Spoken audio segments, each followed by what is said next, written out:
into the first match, we can check in with the guys who are going to be casting that one for you. It's Dan and Kibler.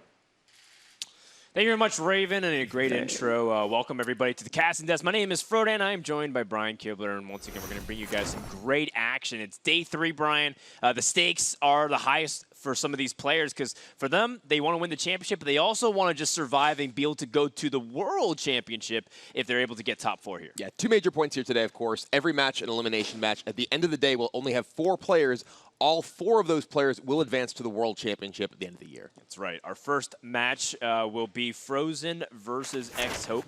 Here's a little recap on how they actually got here. Seems like they have a lot in common. They both beat B787, the Japanese player from the Asia Pacific, and they were defeated by Dachi, who is currently waiting in the quarters. Yeah, kind of how groups work sometimes. Either you have a rematch with someone you've played before, or you have played just the same players going into this round. And the decks here, I think, are the really interesting story between these 2 players. fr0zen with the only lineup in the entire tournament that does not include a warrior deck. In fact, one of the only 2 that do not include pirate warrior, whereas XHope, kind of more standard lineup here. He has the freeze mage, which has been quite popular in this tournament compared to tournaments past, as well as Miracle Rogue, which has been another one of those popular decks.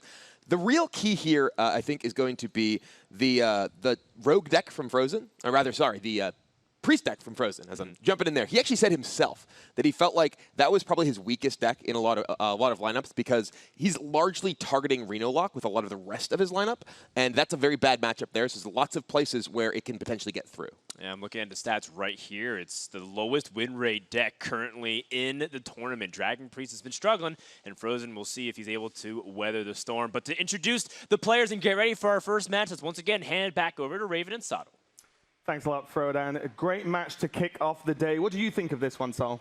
Yeah, I think they broke it down really well. fr0zen's lineup is one of the most exciting things in this tournament for me, and fr0zen is a player with a pedigree of some weird lineups. So last year, during the HCT season, he brought a crazy anti-control warrior strategy that maybe just jumped the shark a little bit too much. This one seems like it's panning out much, much better for him. Excited to see if it can carry him through now to that top 8. Yeah, and there's no need to wait any longer. We are ready with the first match. So both these players fighting for their tournament life. And first up, from China, it's XHope.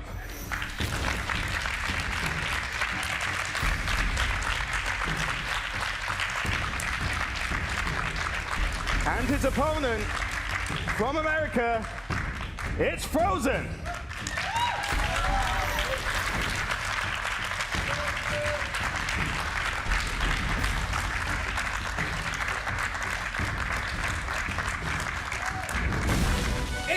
Time! fr0zen versus XHope. fr0zen there, definitely looking kind of nervous. I'm usually very calm in terms of my matches. I think this tournament is just higher stakes. fr0zen devastated by his misplay in this position. It takes very precise skill. I can't make any mistakes. 我下一场比赛是跟 fr0zen 一起打。 The next round, I'm going to play with fr0zen. I think my decks have an advantage, but I don't think I can win easily if fr0zen plays better than he did in his first match. He can still create some trouble for me. I'm extremely favored against XHope. I expect a pretty easy win. 今天嘛，然后再 I think my hat will help me more in the next round. I feel like I really disappointed a lot of the people who watched me play. So I hope that I can perform a lot better in the future matches.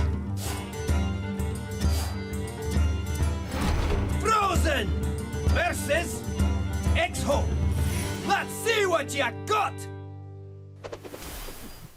East meets West once again. It's time for fr0zen versus XHope to begin. We're going to start things off with Priest versus Shaman. fr0zen on the Priest, XHope on the Shaman. Well, it looks like XHope is prepared. He's got the lucky hat, which, I thought Hearthstone was a 1v1 game, Brian. Apparently, you're allowed to bring a teammate. Got to be able to channel your energies here, as apparently what XHope is doing. For those of you who may have missed the sort of story pieces about XHope before, he uses his hat to communicate with his cards because, well, talking to your cards themselves would be ridiculous. So he has to have an intermediary, an interpreter for his cards. Yeah, he is the Fedora Whisperer. He would do really well on the Western internet. All right, let's go into game number 1. You guys already see the opening mulligans here. fr0zen having a pretty decent early curve, but XHope also has some good plays. I think this is actually very important for fr0zen, that this first matchup is the Priest versus the Shaman. I believe this is quite likely the best matchup that his Priest has against XHope's lineup. It's quite weak against the Freeze Mage, it's quite weak against the Reno Lock, so this, I think, is fr0zen's attempt to get this deck, which he feels is the weakest in his lineup, out of the way quickly. Yeah, and you know, Jade Shaman versus Dragon Priest has gone pretty back and forth, but like we said, we've been highlighting that Priest has been struggling. Granted, that a huge chunk of the wins was specifically from one series yesterday with Samuel Tsao versus Omega Zero that went the distance. Dragon Priest almost lost every game that series. Yeah, I think Dragon Priest was 1-6 in that series, something like that. Yes. He actually finally won. Yeah, kind of ridiculous, but XHope here with a pretty strong start, the Tunnel Trog with the ability to follow it up with the Jade Claws here. He can take down the Twilight Whelp and develop a little bit of border for himself. It does overload him, however, so he won't have a clean play the following turn. But he really needs to keep in mind that he really needs to protect his early board from fr0zen. If fr0zen is able to get a hold on the board, it can be very difficult for him to take it back. Yeah, the curve does get messed up slightly because of that overload. Can eliminate the Twilight Whelp. When you know your opponent has available, the coin is available to your opponent, you could do some big devastating plays, anything ranging from Cabal Talon Priest to a Wormer's Agent to protect your opponent with some more backup. And now fr0zen, he has no 2-mana play. He could choose to use his coin to play the Blackwing Technician, but that strands pretty much the rest of his hand. I would not be surprised to see him just use his Shadowed Pain here on the Tunnel Trog. He may think that if his opponent had a Totem Golem, perhaps, he might have played the Totem Golem on turn 2 anyway. So his usage of Shadowed Pain won't be particularly demanded in the next few turns. Yeah, you know, fr0zen might be even thinking about the long game. If he wants to play the value-oriented game, where he has a lot of ability to use Shadow Pain usefully against things like Jinyu Water Speaker, Jade Spirits, even smaller Jades. If that ends up becoming the case, it feels like using the Shadow Pain on the Tunnel Trog is really poor tempo, which is what often drives the early game of this matchup. It's true, but right now, what fr0zen needs to be keeping in mind is what he can do with his mana in the next few turns. You know, if he were to just say go here, you know, just use his hero power, that's pretty bad. And yeah, he's going to go ahead and just fire off the Shadow Pain. If he had to use his coin to play Blackwing Technician, his only real play in hand that turn would be Shadow Pain anyway. Right. So here he decides to just use it right away. Yeah, it makes sense. You know, XHope, he doesn't really have much else. He didn't have Totem Golem, another candidate for Shadow Pain along with Brand Bronzebeard. This around kind of mana slot that you'd be careful around to waste the Shadow Pain, but it's not going to work out for him. Yeah, now XHope's real decision is between using his hero power to generate a totem and play Tunnel Trog. He doesn't have any overload cards to make Tunnel Trog more powerful, so it'd essentially just be a 1-3 at least for the foreseeable future. It's also very important to keep in mind that using his hero power generates totems and discounts future copies of Thing from Below, so it may not have an immediate impact right now, but it will set him up better for future turns. See, XHope has a little bit of interesting tech in the Shaman, which has, by the way, the highest win rate in the tournament. I do think it's partially because only a third of the field end up bringing the deck to the tournament. I think one of those interesting stats there, look at the win rate of Warrior. Warrior is the class that has been banned by far the most. Oh, is this actually... Yeah, well, we have a little bit of a... We track some of the stats ourselves. Yeah, we're looking at this. we have this disconnect between the stats on the screen and the stats we have in front of us. It might not have some of the most recent results from the end of yesterday, because by our metric, Warrior has a slightly above 50% win rate at the tournament. But we'll go ahead and verify that as the turns continue to develop and the day unfolds. For now, checking back into the game, seemed like XHope found a pretty decent hand here. He's got Eye of Blackpaw to really continue to Jade, and I think that was a big concern because his hand didn't seem to be actually full of any substance besides that Jade Spirit. Yeah, and just sort of going back to what we were just talking about, he did choose to use his hero power to generate a totem there, and that gives him, you know, in particular, more minions that he can potentially threaten with the Bloodlust that he just picked up as well. Very important to for fr0zen to keep in mind in order to prevent himself from just getting blown out either on board or just dying in a single attack if he leaves up too big of a board.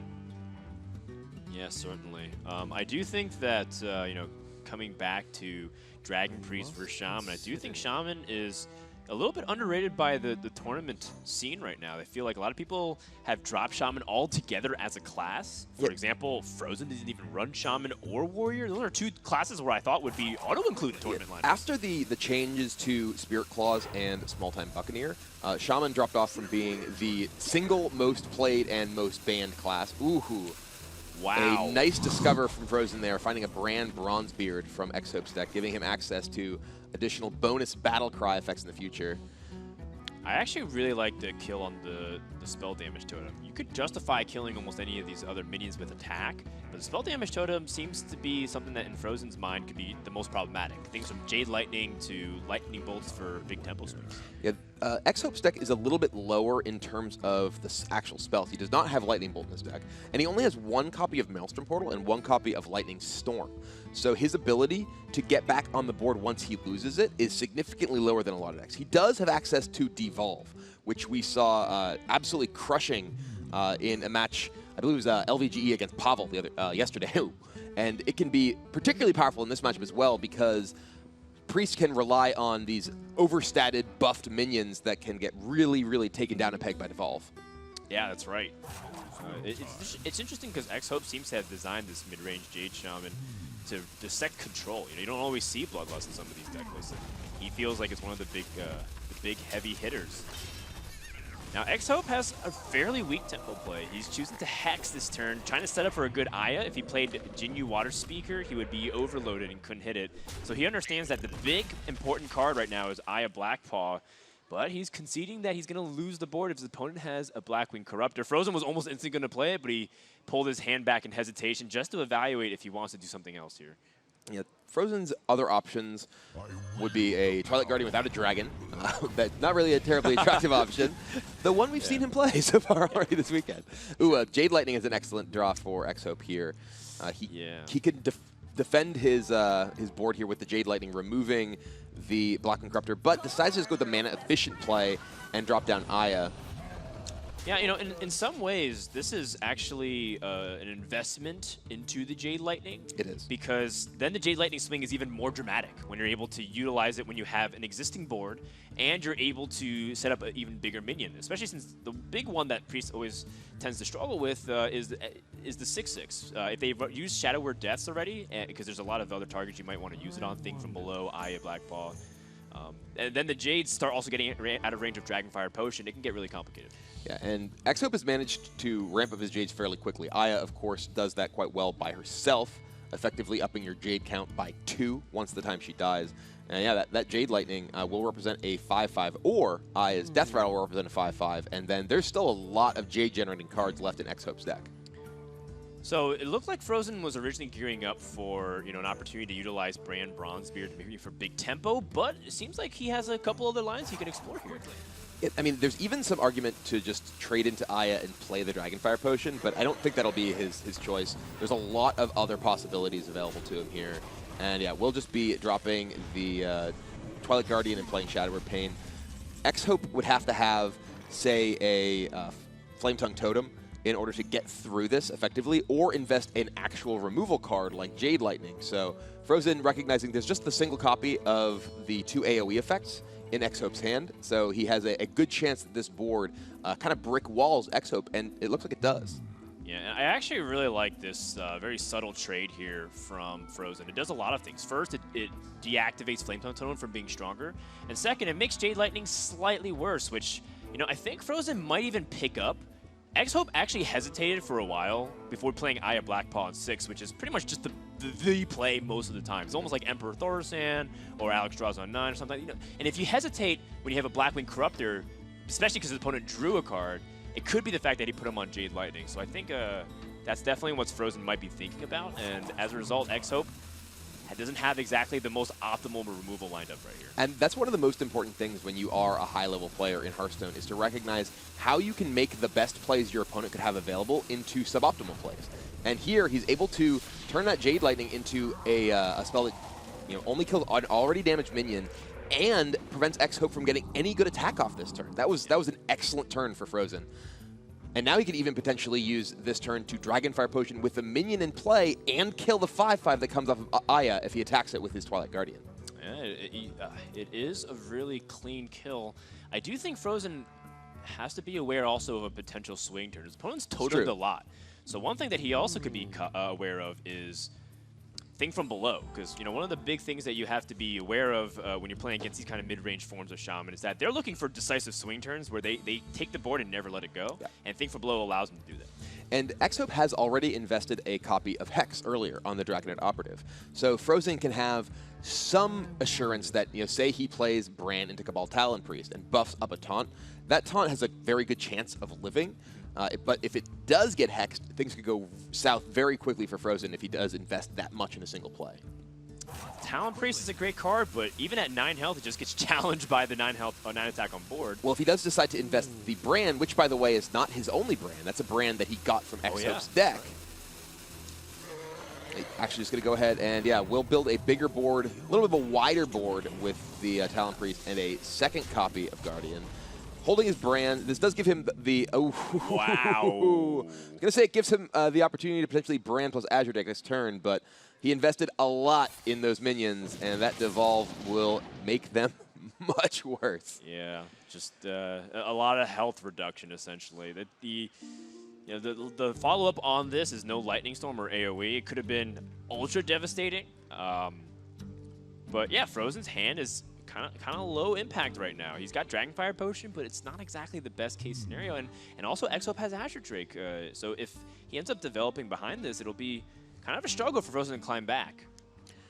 Yeah, this is a really bad board swing for fr0zen here. He lost so much of his not just value, but just immediate board presence here. And XHope, he can clear off these. He can actually just start going face if he wants. The damage matters quite a bit, given that he has Bloodlust in his hand. And as you mentioned, Azure Drake is a possible play for XHope this turn. He could also Jinyu and just preserve his 4/4 Jade Golem alongside the Tunnel as he chooses to do. So this does give maybe a Dragonfire Potion window to fr0zen, but as you mentioned, there's a lot of powerful swing opportunities for XHope's deck with 2 copies of Jade Chieftain, those things from below. Yeah, and fr0zen decides, okay, I can't deal with this board as it stands, and decides to fire off that Dragonfire Potion. And that is a crucial resource for fr0zen, though. Yeah, as we mentioned, XHope does have those things from below, so Azura's going to dig for a little bit deeper. I think that is one of his high priority draws. That's kind of a bad draw for XHope right now. Yeah. Unless he finds another Jade or another Azure Drake, that Bran is pretty low impact. He does know that fr0zen is pretty low on his ability to have board swings now that he's invested his Dragonfire Potion already. There's only a single copy of Holy Nova remaining in fr0zen's deck that does any kind of AoE damage. His only cards to sort of claw back on the board at this point, from a board presence perspective, is a single copy of Corruptor in addition to that Nova, or obviously his spot removal spells as well. There are a handful of Jade cards, though, that he still hasn't picked up. Jade Chieftain, a Jade Spirit, could use that second pair of Jade Claws. Oh, there comes Bran and Azure Drake for fr0zen, so trying to get back on this board a bit. Yeah. But only 1 mana left over, so he's not able to play anything to protect this board. All right, XHope picks up thing from below. This could be the decisive turn. See what he ends up doing here. As he's digging deeper and deeper into the hat, Kibler. Just look at him. Yeah, he's talking. You see his lips are moving there as he's just having a private conversation with his hat. He's like, all right, no. Yeah. I didn't want thing from below now. I wanted thing from below after I drew Jade Chieftain. Come on, I have Bran in my hand. No, I wonder if it ends up being the case where, fr0zen does understand Chinese. He does speak it, to a certain amount of fluency where he can have conversations. So, some of these players, when they play Hearthstone, they talk a lot to themselves. And, because you're sitting so close, it's not that you'll hear them, but maybe you can read some of the words that they're saying with their lips movements. So, XHope trying to conceal that with his hat, as looks like he's pretty much dedicated to somehow figuring out a way to swing the board here, maybe even utilize thing from below.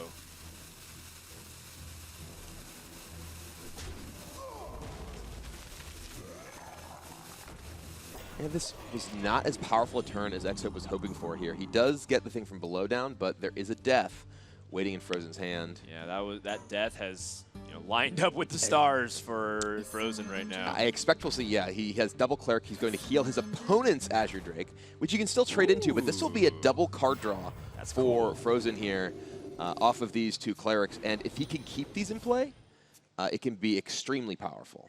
Still no Dragon, though. He invested that Azure Drake off of the brand for the double card draw. So his Wormrust Agent and his Blackwing Corruptor are inactive at the moment, but he has 2 Northshire Clerics against an opponent who has a Healing Stream Totem in play. That has the potential to get really far out of hand. If you're XHope, would you think about Bloodlust clearing? Okay, maybe not. But it was one of those interesting things to think about, just for a second. I think you could easily think about Flame Tongue plus Jade Lightning clearing, however. Yeah. Bloodlust probably. I don't know. It is worth considering because this is a resource war. fr0zen is clearly low on cards, and if XHope is unlikely to get to a position where he has a huge board and just Bloodlust kills at sort of this stage of the game, so it's more important that he starves fr0zen of resources than that he has that remaining in his hand to threaten a powerful lethal attack later. Yeah, and with 1 Shadow Word Death being utilized already, the Jades here start to get really problematic. I think this is a 6/6. Usually when you Jade Lightning a 1-mana minion or a 2-mana minion, you're feeling pretty terrible because you lose the investment of tempo, but your Jades have ramped up so much that now it's a pretty significant impact. And also, XHope has a pretty good idea of the possible contents of fr0zen's hand. That Wormrust Agent without a buff leads him to realize that there's no dragons in fr0zen's hand. So at worst, he has some cards that require dragons to activate, and he is going to go with Bloodlust. He's going to decide to hold on to this Jade Lightning. Yeah, even holding on to the Jade Lightning. Interesting. He decides to invest the brand now. This is an unusual choice to me because the brand right now doesn't really represent much of a threat. Yes, he can draw, say, Jade Chieftain next turn, but this is so powerful with any of his Jade generating cards and doesn't really do that much on the board. It's just going to die now. That was a huge punish here. Yeah, XHope was hoping that there was no ability for fr0zen to interact with that, but he got really, really unfortunately punished, as you mentioned, by that combination. Well, he wants Jade Lightning to be just higher value of tempo. So I think he's trying to maximize his resource, saying, I don't have many cards left, and I'm just going to try to leverage my board as best as I can, try to get value off Healing Totem, try to see if he can get Brand preemptively on the board so he can even contest things like the Wormrust Agent. But he wasn't even setting up for Brand into anything right now. And Brand is, this is clearly a game that is very much about attrition. fr0zen's so low on cards, and if he's able to get Brand on any Jade, the Dragonfire Potion is already gone. His Jades are 5, or even 6/6, sorry, 7/7. Yeah, you're absolutely right. And now fr0zen might be able to punish. He gets an opportunity to pick Draconet Operative, Twilight Guardian, or the Crusher. Operative has been an MVP card for Priest. Hex available? Manatide Totem? Probably Hex. I think it's got to be Hex at this point. There's a 6/6 on the other side of the board. You have no way to protect the totem.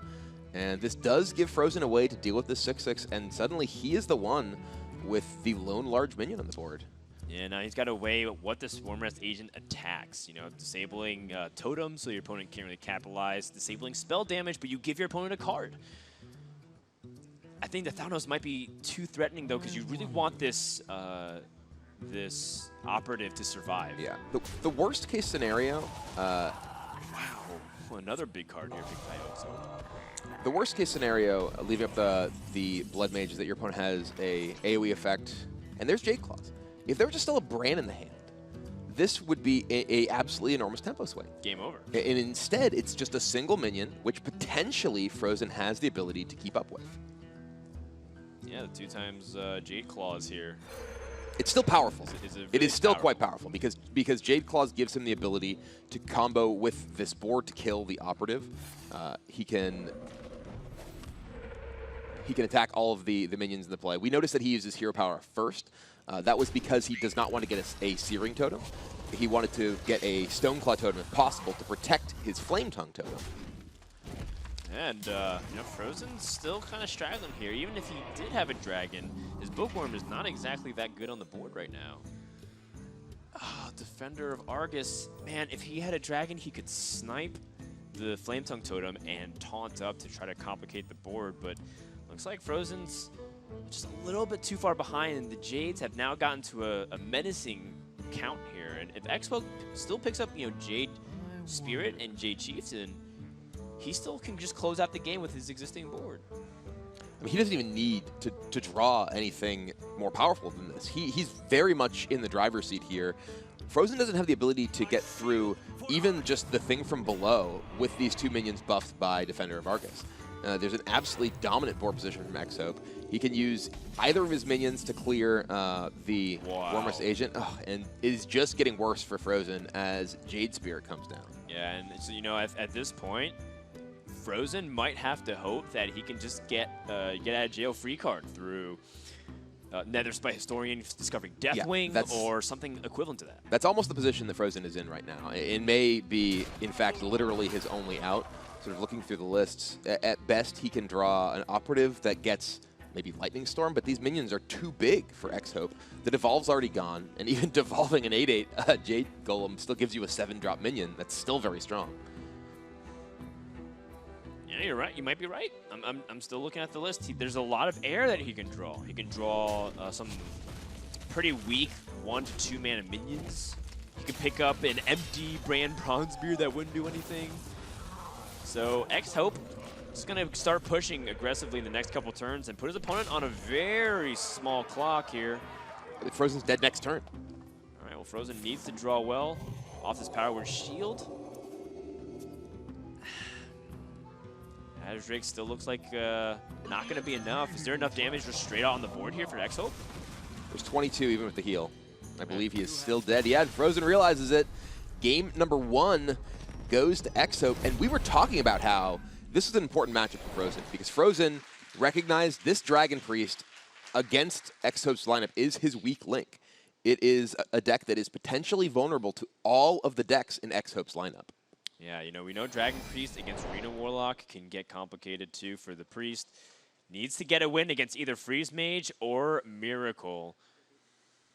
All right, well, XHope is currently up 1-0, and it looks like he is playing pretty well here. That one turn with the Brand Bronzebeard still a little bit of a question mark, but he probably had some kind of plan in his mind to be able to either utilize his mana and try to set up for his hero powers or something other line that we weren't thinking of, Brian. Yeah, I think that he wanted to just get it on the board and have some side of presence to maybe attack into minions that fr0zen might play. I still think that the value of that card with any Jade Generator at that point in the game, given the fact that he was under no pressure, it was just worth protecting in his hand. But ended up, still being able to just have single Jades and be enough to win the game. Yeah, maybe the hat actually is good luck as he's able to close it out with his Jade Train. We're going to start game 2 in just a sec here when we get to know XHope and why he really likes his hat specifically. 我会保护好它，就 My hat is very important to me. I talk with my hat. When I'm looking for some card, my hat will help bring good cards to me. XHope from China up against Russia Stanu Dachi. 就是在我每一场 My first match, my hat didn't do his best to help me. You can see the nervous chewing of the hat has come out again. 对着 Stella 射手 I tried to awaken him, but the result was not so good. XHope is well and truly dead. So during my second match, I just put my hat on the table. I'm not ignoring it. I told my hat, just look at me. I'm going to win this match. You take a good rest. XHope goes 3-0 up versus B787. My next match, I will talk to my hat again. But for today, I just leave my hat on my bed and told him to relax.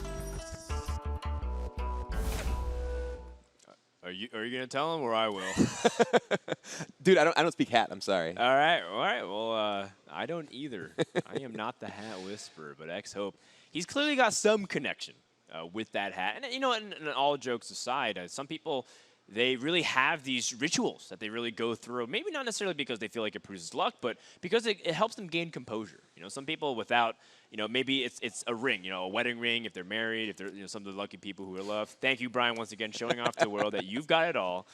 But some people really like to be able to have that thing with them very close by. Yeah, when I used to play competitively at a ritual, I'd listen to a particular song for every single tournament before every round I played. It kind of got me into the zone, as it were.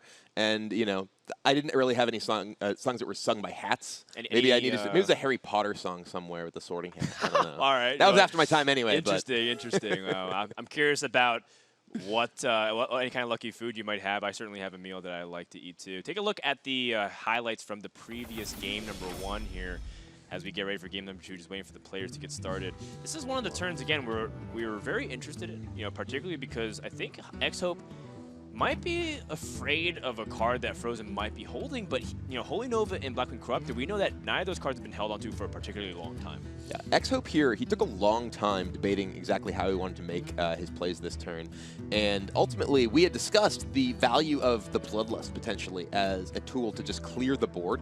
Those 2 Northshire Clerics on the board, these are obviously crucial to fr0zen's ability to actually build up additional resources over time, and XHope decides to use potentially game-winning Bloodlust, going all the way to the rope debating this to clear them off ultimately.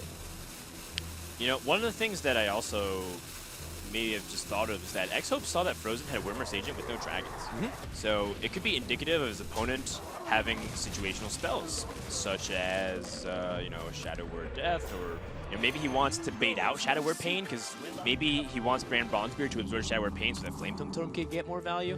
It's definitely a tricky situation, because XHope certainly had a specific read on fr0zen's hand. It just happened to be the completely wrong read, and then he just got his board swept and almost lost the game because of it. Yeah, and he knew that there was no dragon because of that Naked Wyrmrest Agent, as you mentioned, so he at least had an idea that a Corruptor, say a Corruptor Nova, is exactly what ended up clearing his board. That was offline unless fr0zen did draw a dragon that turn. Unfortunately for XHope, he did draw the dragon, so his entire board died, but thanks to the Bloodlust, fr0zen didn't have those clerics in play in order to gain enough resources to firmly take advantage of the lead he gained that turn. All right, well, let's get ready to go into game number 2. It is Malygos OTK Druid against Miracle Rogue. Although, you do see some similarities sometimes between some of these decks. I'm looking at things like Gadsden Auctioneer. Some people used to call this Miracle Druid back in the day. Malygos Druid was actually a thing, but it didn't have Living Roots. It didn't have Aviana and Kun the Forgotten King to really unleash full combos. Nowadays, fr0zen's got a lot of early game ramp, and he's got ways to draw a ton of cards, and that's a recipe for a ton of damage. Yeah, here I think the onus is on XHope to be the aggressor, because fr0zen's deck is more powerful in a long game and has tools to avoid burst kills that XHope might be looking to do with, say, Leroy Jenkins, Cold Blood, things like that. So that Edwin Van Cleef we see in XHope's hand, as well as the Tomb Pillager, are going to be some of the key early game cards in order to put fr0zen on the back foot and prevent him from ramping up and drawing all those cards to get his combo. Well, XHope gonna put his faith in the hat and hopefully that he can hit something for turn 3. Otherwise, he's stuck hero powering again. fr0zen picks up an explosive hand. Yes. It's got a lot of potential. He's got up to 5 extra mana with the Innervates. And yeah, I was gonna say I would expect him to innervate up the Fandral here. Oh, actually, I'm just gonna go ahead and innervate coin Fandral Raven Idol. This is interesting because I was actually thinking he might just innervate out Fandral here. Well, he can also innervate out the Nourish for next turn. Yeah, it is true. He might as well, I suppose, get the value from the Raven Idol while he has it. I actually sort of missed the fact that he had the second innervate to get the Nourish as well. I think he was going to need to potentially coin that out later. But yeah, this is, a opening from fr0zen that XHope really, really wants to be able to deal with, because Fandral's among the scariest things that you can possibly be facing from this deck, specifically due to the threat of Nourish. fr0zen being able to innervate out Nourish the next turn will not only draw him 3 cards, leading him deeper into the ability to generate that combo, but also ramp his mana. And that's everything his deck wants to do. If he's able to get off a double Nourish, that's absolutely backbreaking. I'm really curious why fr0zen snap-picked a Bloodfin Raptor. Surely there were better options. I didn't actually see every... I believe I saw a Boogie Monster and something else very expensive. Okay, so he figured these are way too slow to play against the Rogue, and I'm going to snap-pick maybe to mess with my opponent there. I do know that fr0zen thinks about that kind of stuff. XHope can't kill Fandral. I think he might be contemplating playing one of these 3-mana minions, either through Van Cleef or the Questing Adventure. Both challenge Fandral, but Van Cleef's a little bit more resilient, and your opponent doesn't have swipe crystals available to him. If he had an Innervate or something else off that Raven Idol that was gathered through Fandral stack. Hilariously, fr0zen, the oh Wrath. My goodness. The Wrath draw is ridiculous here. Innervate into Nourish, draws 3 cards, gives him 2 available mana crystals, which enables the Wrath to kill the Edwin and draw a card. fr0zen is absolutely in the driver's seat of this game. And sometimes this happens. You know, Druid is so explosive because of Innervate, and now he's got the best of both worlds. fr0zen can just go ahead and die, but he still won't. fr0zen got so much value already over these past 2 turns, and he's going to collect even more potentially. Yeah, the Mark of Nature, not a card we see all that often, but works exceptionally well with fr0zen because he can give his minion +4/+4 and taunt if he wants, turning fr0zen into a 7/7. That can allow him to take down the Tomb Pillager and still leave fr0zen on the board. He could just go ahead and swipe, for instance, but he's more likely to save that for Malagos. And yeah, we see 7/7 taunt. He can choose to either go face, get the damage in, or clear off the Tomb Pillager to protect himself from a possible sap, but he hasn't seen a sap already. It's very likely that XHope would have sapped fr0zen to prevent something like the explosive Nourish turn. So he decides to just get that damage to the face, and again, XHope is in a real rough spot. And fr0zen has told us multiple times that this Druid is his favorite deck, and you can see one of the reasons why. It's got a lot of weird things that can happen with things like Innervates and Raven Idols. We also had a chance to sit with fr0zen and explain why he loves his deck himself. My favorite deck is Malakun Druid because it allows you to play a different game plan and adapt to your opponent's strategy based on the board state. Adapt he will. XHope, he's the one who's got to adapt or die. I guess Ungoro came a little bit early. He's seeing dinosaurs chase him. fr0zen's Stag Helm has somehow used nature to grow to a 7/7 for 4 mana. We're ready for 3 mana, excuse me. we're ready for Ungoro here with a raptor head in the wall, actually, right next to the caster desk. And fr0zen has a raptor too. He's ready for Ungoro. Everyone's ready. I actually never noticed that we had a little raptor. We do. I think mounted on. Yeah, I'm really scared of Queen Cassiva or whatever it was, finding out that we killed one of her brood and mounted it on the wall of the caster area. In due time, she'll get her revenge soon enough, Brian. All right, so fr0zen did end up dropping here, having to use a prep, which is definitely not ideal for fr0zen, but for XHope, but he still has Gadget and Auctioneer and the coin available to him. Not to mention that there's still good follow-ups that can complicate removal for the board through Questing Adventurer. So I like setting up a Questing here. Your opponent just used Swipe. It's a little bit hard to remove both the Questing and the Tomb Pillager. And fr0zen, he does have ways to remove, but it's a little inefficient. I wonder what he's going to be thinking of here. Yeah, fr0zen has a lot of mana available. With the Nourish, he's up to 9 mana. Wild Growth as well. Finds a Feral Rage. So now he has several removal options, as well as the ability to potentially just develop an Azure Drake and remove. He clearly is going to kill the Questing Adventurer. The Questing Adventurer is by far the biggest threat here, as to whether he wants to kill both of these minions or perhaps kill one of them and develop himself, because Swipe is pretty valuable. It is one of his burn spells later in the game, potentially with Malagos, and he would love to get a turn that he can just set up and draw some cards with Gadget Zan. So maybe this turn he plays, say, Azure Drake and Feral Rage, or Azure Drake and Swipe. And then next turn he has the ability to play Gadget Zan plus Mulch. He can even just Gadget Zan Mulch this turn, but that only draws him a single card, and fr0zen can, rather XHope can easily deal with the Gadget Zan. But at the same time, how much farther does fr0zen feel like he needs to dig? How quickly does he feel like he needs to dig? And it also depends on what he feels like this play indicates. Questing, coin, Tomb Pillager. Is he trying to all-in me, passively without trying to give away his hand? Yeah, and this play from fr0zen, I think, makes it look like he's trying to do exactly what I mentioned before, trying to get the Gadget Zan plus Mulch removal spell the following turn. Wants to play his Azure Drake where he gets the card draw from it, and either demands removal or a trade from XHope here. That's right. Now XHope has to trade in his Tomb Pillager if he wants to get this Gadget Zan Auctioneer online, which might be the way you win. I don't think this Tomb Pillager can generate the difference between Eviscerate and your opponent's life. Right now you've got 5 plus the 8 in hand. Let's say you add the dagger somewhere in there. You're still pretty short from killing your opponent. You need 9 more damage to follow it up. Yeah, XHope would really love to have just a prep in his hand right here, being able to play Gadget Zan into prep and removal spell on the Azure Drake. But as it stands, he can't really remove this and protect his Tomb Pillager and develop anything. He could just sap. Sap is totally an option here, but fr0zen does have other big minions, like an Ancient of War in his deck that'd be very difficult for XHope to get through if he were to use his sap here. Yeah, he's just going to go ahead and trade it in, so he wants to get the Gadgetzan chain rolling. He has 5 good draws here with counterfeit coins, preparation. But he doesn't have much time. The rope is burning. He There finds it is. prep. He needs to use it very quickly, and he wants to pick up Conceal as well. Swashbuckler, he waited too long. He's going to end his turn on his terms, but you never know what was going to be drawn Did here. he even use the last 2 mana? I think he did toss a second Eviscerate. Okay, he did, yes. And a huge sign of desperation. I think fr0zen has a good understanding of what the hand entails. You know, it was definitely a little bit useless, but now with Gadgetzan drawing new cards, fr0zen has to be feeling pretty good right now because it seemed like XHope didn't have an actual game plan to kill him. Yeah, his own Gadgetzan plus, he's actually just going to double Living Roots here rather than mulch, it looks like. Going to save the mulch for a future minion. This does reduce his Malagos damage range, but he's already dealt so much damage to XHope that he doesn't need to absolutely maximize his burn because of how much he was able to do with that early Fandral. Oh, there's the Conceal, boy. a turn later. Yeah, but I mean, you still have a second Auctioneer into the deck. XHope can pull out patches as well to make sure Barnes has an even higher chance of doing that.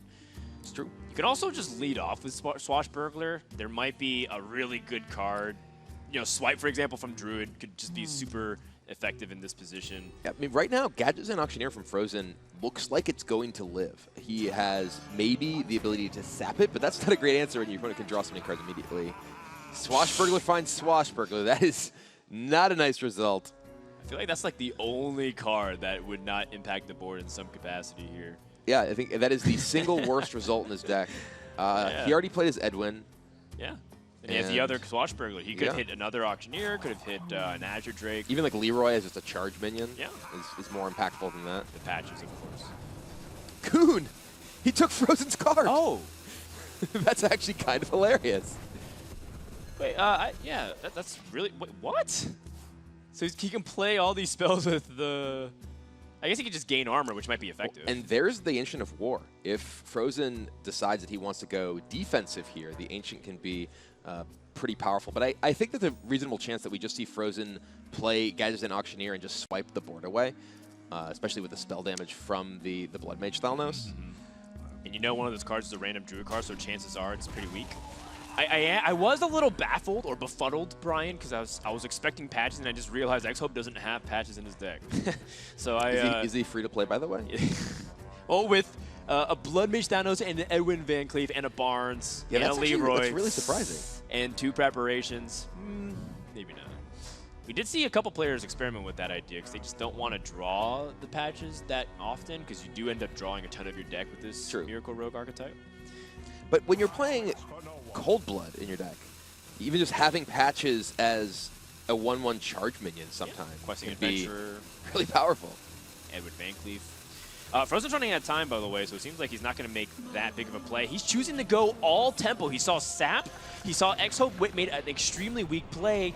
He's going for just the raw stats, and right now he's right. Yeah, it looks like it very well may pay off here as XHope, he could coin out Coon and then get 10 mana. Actually, he only gets 9 mana left over from that, but you know, he saw the Sap. There's no way for XHope without the second Sap in his deck to get through that Ancient of War, and even if he does, he'd still have to kill the Aviana, so it's very difficult for him to push any damage to face. Yeah, and no, if he draws Auctioneer, he's going to be 1 mana off from being able to do that. Leroy is not going to be good enough. And fr0zen gets a free turn of Aviana. That read from fr0zen on the previous turn was nuts. And this is one thing that fr0zen talked about quite a bit when we had a chance to sit down with him in terms of why he likes these combo styles of decks, because going off script, playing your deck in a way that doesn't just involve, I have all the cards that my deck is supposed to work with, I throw them all on the table, you're dead. Breaking up your combo over turns is something that really requires a very good read in the game, and yeah, fr0zen has it. Yeah, talk about the worst possible conceal situation. fr0zen has 10 damage on board plus the 8 in hand. He set up lethal for this as well, so he's just going to straight up kill his opponent, and fr0zen is going to tie up the series 1-1, nabbing that win with his favorite deck, the Malagos Coon Druid. And this is a matchup that could have been tough for him. This is a matchup where if XHope gets going quickly, fr0zen can absolutely be under too much pressure to assemble his combo, but he's able to get in the board with it, and we got a tied series. All right, well, one matchup that could be difficult is out of the way for the hero from USA. XHope still doesn't have to feel too bad because I think the deck that he's really focused on is that Dragon Priest. Like you mentioned, fr0zen wasn't really confident in it. We'll see if that's able to get a win. As long as that doesn't escape, I think XHope still feels like he's in a pretty good spot here. Yeah, when we look at XHope's lineup, he's playing the Freeze Mage. He's not playing Reno Mage. Reno Mage is a deck that has a very poor matchup against Dragon Priest, but a lot of players recognize that Dragon Priest, after the changes to Small Time Buccaneer and Spirit Claws, would be a popular deck in this tournament and built their lineups in such a way that they wanted to target it. Yeah, certainly. And I feel like fr0zen's definitely firing on all cannons today. In the first day of competition, felt like he was fumbling a little bit, not able to necessarily get all the combos out. He did end up missing lethal on stage here, and he said it shook up his confidence. But we had a chance to catch up with him and hear what he's thinking about and what his state of mind is going to day number 3. Coming up first, B787 taking on fr0zen. Really didn't like how I played a lot of the games. Uh-oh, fr0zen did not get the taunt. Huge win for B787. This was a crucial turn that fr0zen fumbled here. Definitely could have played a lot better. Pretty clear that the pressure's getting to fr0zen. I usually am able to maintain composure, but as the series went on, I became more and more stressed until the end. Ooh, he is crushed. We were the first game of the tournament, so I feel like I really disappointed a lot of the people who watched me play.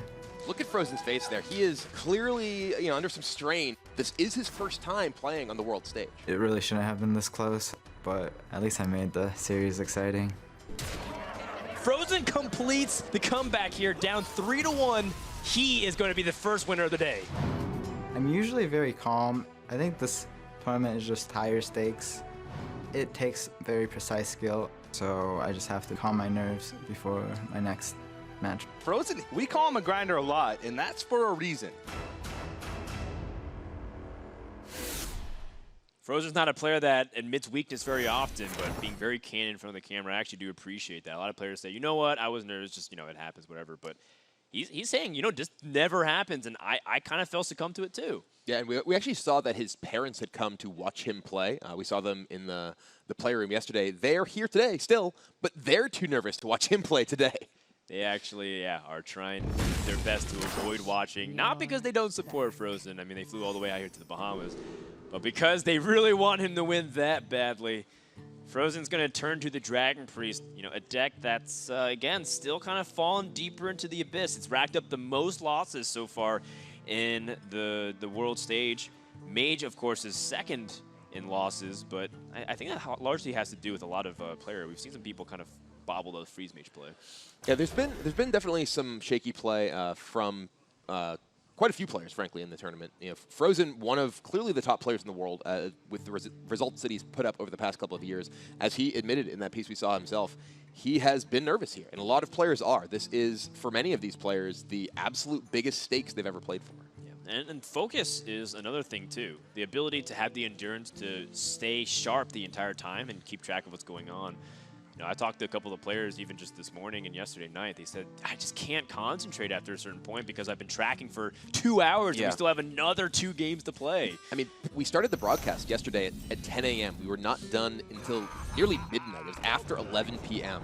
Many of these players had been here much of that time, so definitely takes a lot of focus to keep your composure and keep being able to pay attention to the small details that long. Still no patches, man. He drew it. He drew his patches. Yes. I'm kidding. He drew it and threw it away, I guess. He drew it too many times prior to the tournament. It's kind of like Green Sheep. Green Sheep said patches is both his favorite and least favorite card. It must be like the day before deck submission. I mean, in all seriousness, I think there's some argument for not including patches in a deck that is as focused on spells and as is focused on a certain critical mass of resources as Miracle Rogue can be.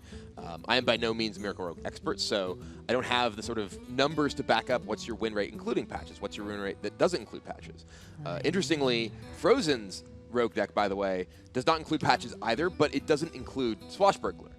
So once you include Swashbuckler, it's a very small cost to include patches, but if you are, if you're not playing Swashbuckler, obviously you're not going to include patches. Yeah, instead fr0zen chose, Deadly Poison as an example, as well as a few other tech choices.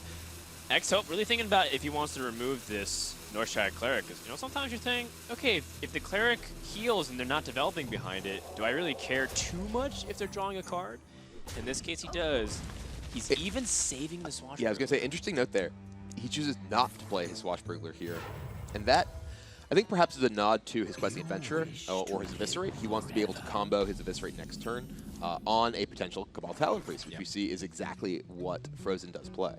And he has even better play with the preparation now. He did save that Swashbuckler, but picking up the prep means that this is the magic number, 4/4, in this Questing Adventurer. 2 spells cast and is able to clear this off. fr0zen now, he's got 2 Shadow Word Deaths, but like we said, the magic number there, the 4-attack Questing Adventurer threatens to kill the Talon Priest if he plays it, and is out of range of those Shadow Word Deaths right now. So I think fr0zen may just say go this turn.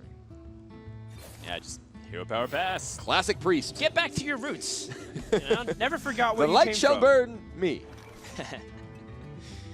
XHope has a couple of good hits here from Barnes. If he gets another Questing Adventurer, that'd be really powerful. Even just card draw, like a Blood Mage Thanos.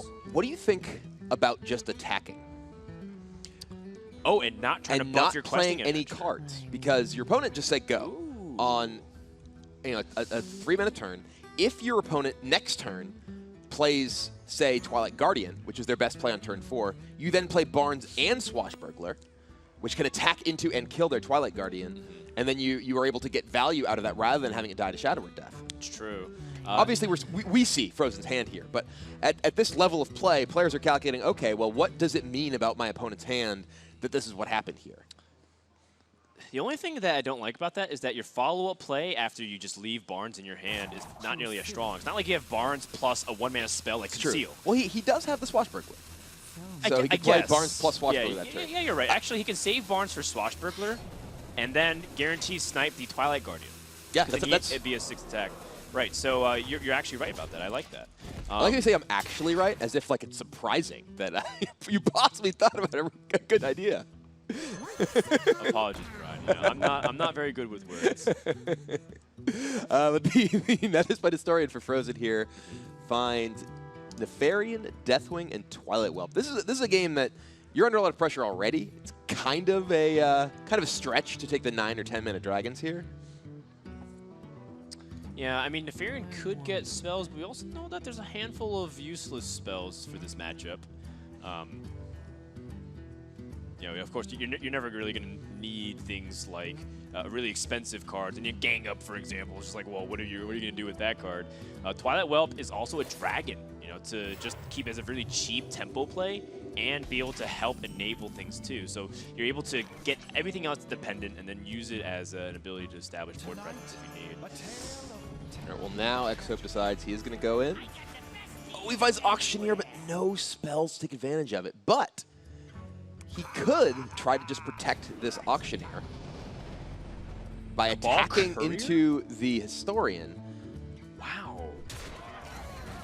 All right, so now fr0zen needs to find a Corruptor or a Holy Nova to be able to clear off that Auctioneer. He does have Death, so the Questing Adventurer does go down. I love this play from fr0zen too. Yeah, absolutely. Deny an ability for any stab target or backstab target. Ooh. Conceal is a massive pickup. Yeah, and the Courier can pick up a potentially another spell.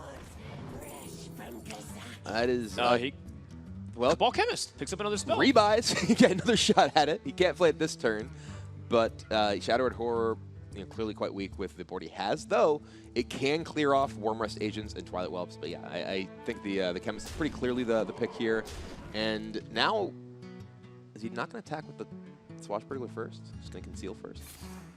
In case he draws Cold Blood. Okay. Because I think maybe he feels like there's a chance that he can. And Sure, it's the that's least, fair. Yeah. Well, he would have wanted to leave one of those back, another one back too, probably in that case. But anyway.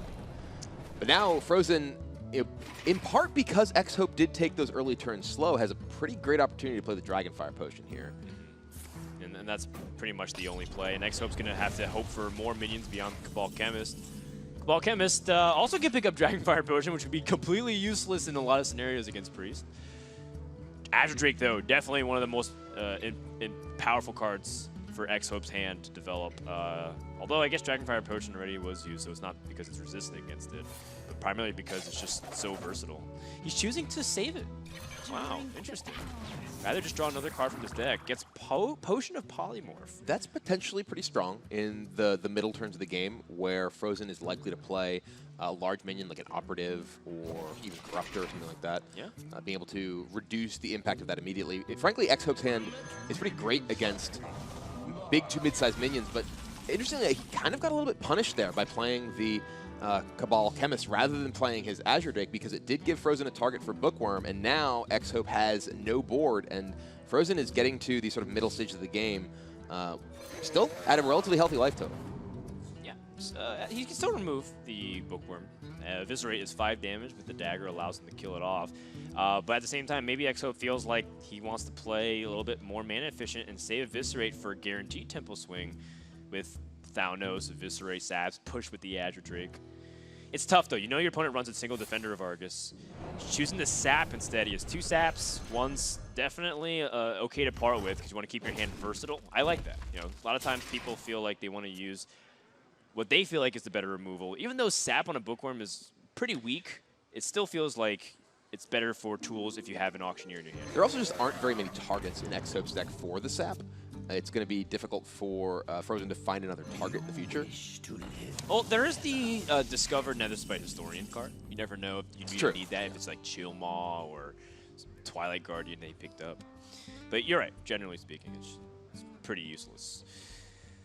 So Thalnos has a lot of spell damage right now, and I think that can clear the board. Yeah, with Blood Mage Fan Eviscerate, if he wanted to, he could use all of that to remove the entire board.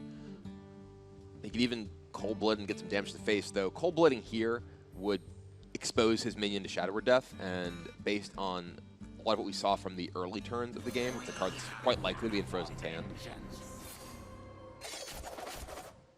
Another Cold Blood. Double Cold Blood. Oh, man, I'd be really tempted. Really, really tempted. Your hand is telling you to go really aggressive, and you can clear almost everything, and if your opponent doesn't have another death, how do they deal with the Drake? They don't have... they have to have Brand plus Blackwing Corruptor. They would have to have something off the Netherspite Historian that we're not expecting to be able to deal with it immediately. For 9 mana specifically, too. It is very tempting if you're XHope's position. It also fits the mana so well. So 12 to the dome with Eviscerate on the Azure Drake. That's a lot of damage. And it does demand a Shadow Word Death from fr0zen, which, as we see, he does have. And XHope actually kind of low on resources now. Yeah, XHope just used 2 Cold Bloods and Eviscerate, and we know that fr0zen has the Shadow Word Death. So outside of the Leroy Jenkins, is there a lot more direct damage XHope has? Very little. He has no more Eviscerates either. Yeah, he does have 1 copy. Rather, sorry, I'm looking at the wrong list. I was going to say it as an SI agent, but that's in fr0zen's deck. But yeah, he is pretty low on ability to actually just finish this game off from hand. Yeah, fr0zen might feel even tempted to just taunt here, just to deny any ability for his opponent to potentially squeeze out damage. He knows that a Cabal Courier card was played, so there is range of him dying. You know, Leroy and Fireball. So he might feel like it's even better to heal himself, taunt, play things like Netherspite Historian and Wormrest Agent, get comparable stats onto the board with the Bookworm, and maybe be in a better position to answer more threats from your opponent. Finds Operative. Yeah, Operative's also going to be huge, too, to just know what's in the deck and not in the hand from XHope. And yeah, now XHope's getting to the point where he doesn't really have terribly exciting draws. He can, even if he finds Auctioneer and draws the rest of his deck, he has no way to draw further here. He can play, say, Questing Adventurer plus Potion of Polymorph plus Sap. And make a, he maybe want to coin there just to make it a 5/5 so it can't just be killed by a minion plus Corruptor. This is just now a really rough spot for XHope.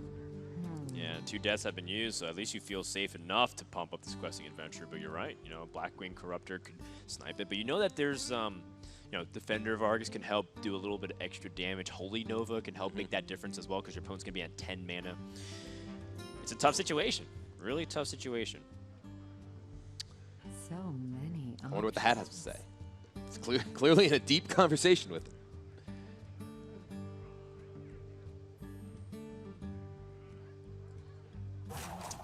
he's got to make a decision soon here. Potion of Polymorph seems like it'll be an opportunity to stall, and I think he wants to keep his hand flexible enough that if he picks up Auctioneer, it's not just a dead draw. Choosing just to play a single secret. Interesting here. If I'm frozen, I might lead off with Defender first, or Twilight Whelp. I guess both are about the same. Yeah.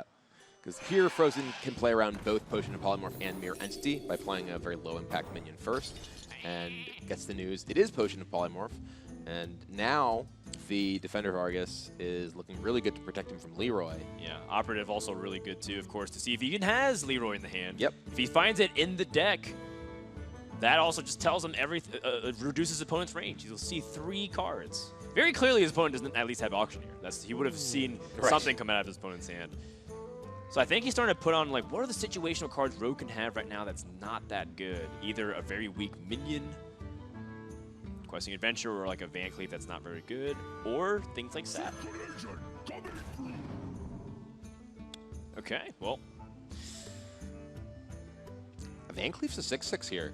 If you want to just play a Van Cleef, but... Or more. Yeah, it could be an 8/8 Van Cleef off the Twilight Whelp. And Frozen knows that both Coldbloods, or rather, both Coldbloods and one Eviscerate are gone. Right. So or is it both Coldbloods and both Eviscerates? It is. Yeah. Yes. So there's no burst outside of Leroy. He has a taunt. Oh, you know what? Looks like Frozen's changed his mind. I think he remembered that Sap is a card that he put his opponent on. So Sure. And he'd rather like force his opponent's hand through like sapping, Dragon. I mean, that was clearly an instance of Frozen changing his mind at the last minute. Frozen could have played the Defender of Argus, and it looked like he took the Edwin and was like, all right, I'll play a 1, I have 3 left, and then just changed his mind at the end there. We even saw a little bit of a reaction from his face there on the camera where he's like, I'll do this instead. Yeah, he wants to heal himself too, get outside the range. He did see Potion of Polymorph, so that's another card off the list of possibilities that he could die to. But like we said, both Eviscerate's gone, both Coldblood's gone.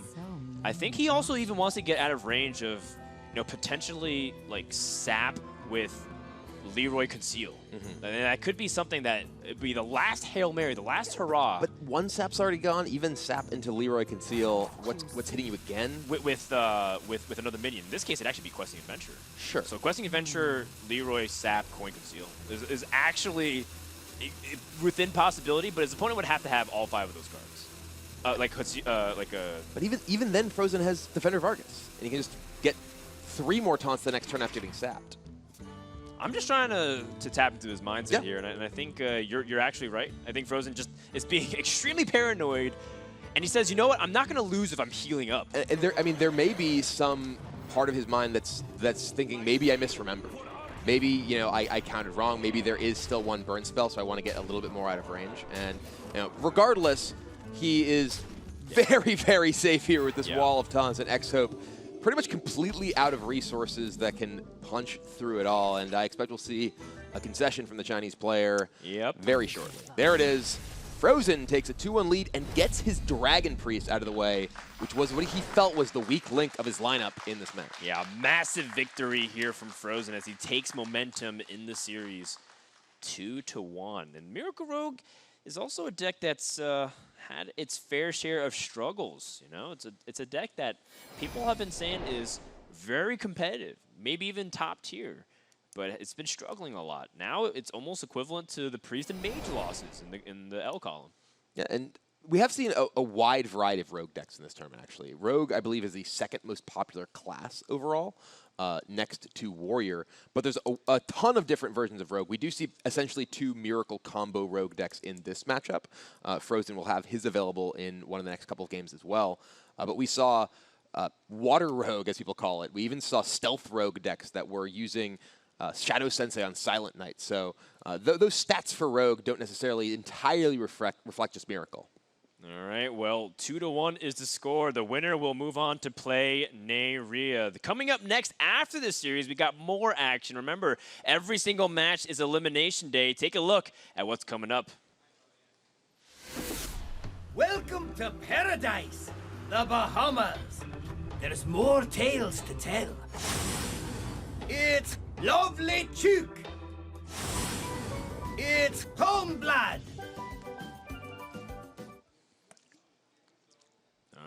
Lovely Chook versus Palm Blot is coming up next. That's neither of them. That's Green Sheep. Green Sheep in the audience, just chilling after a great performance yesterday, being able to stay alive and sweeping Omega Zero in unprecedented fashion. Yeah, Green Sheep actually had a lot of other players supporting him very late in the day yesterday in the audience, and he's here watching the other players competing. B77, another one of the competitors who was unfortunately eliminated on the first day of competition, but has been a really friendly guy around the rest of the competitors as well. Yeah, certainly. And I think for some competitors, for them, getting to the stage was enough. And being very candid here, some players, they're not super competitive all the time. They're just saying, I love playing Hearthstone. I'm trying to make my story in the tour. It's not my profession. It's not my full-time thing. I'm a student, or I have a full-time job, and I'm doing this for fun. Doc Pone, another player who's saying, I love playing Hearthstone. I love playing card games. I've been competing on the side for a while. Wow, I actually did really well, and all my hard work finally paid off for preparing for the tournament. So it's interesting to see the range of people that appear here. Some people dedicate themselves. Fr0zen plays sometimes 36 hours straight. Definitely don't recommend that for a lot of people. No. Some other people, He's falling asleep.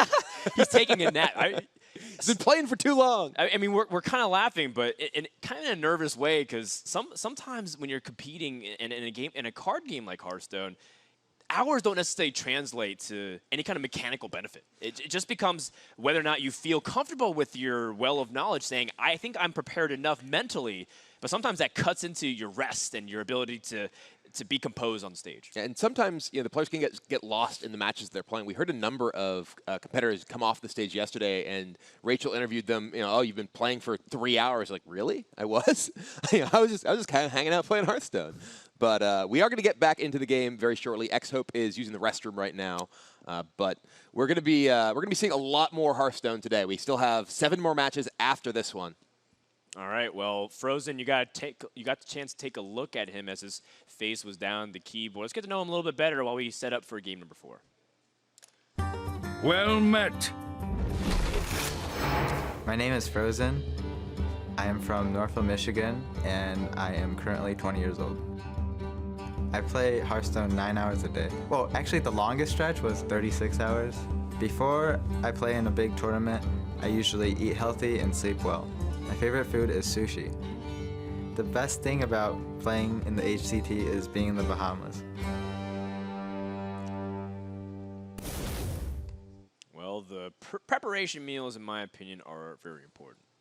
I really hate doing something really intense, even mentally, on an empty stomach. It kind of eats at me, because then all the attention is diverted to, man, I could really use a juicy burger right now, or man, I could really get with some good pasta. What'd you have for breakfast this morning? I had nothing. Nothing? I'm starving. Your brain's just not working then, huh? That's why I need you, Brian. All right. Don't eat me. Brian Kibler, better than food. I'm the one with fangs here. Well, I'm not. I'm just saying that it's a great companion. And there's that raptor right there, staring at you. It's hungry. Yeah, I'm a little intimidated for sure. He's looking a little menacing. But these players, clearly getting ready for the game. XHope back and ready to go. Getting hydrated too, always important. Especially the amount of caffeine sometimes you need to intake to get through these days. I know I do. I know you're the only type of liquids Brian seems to consume are 5-hour energy bottles, which makes me concerned. You're the one judging Fr0zen for staying awake 36 hours when you usually drink that much in 5-hour energy bottles and then some. How many hours in a day? Just do the math, man. That's how many you need.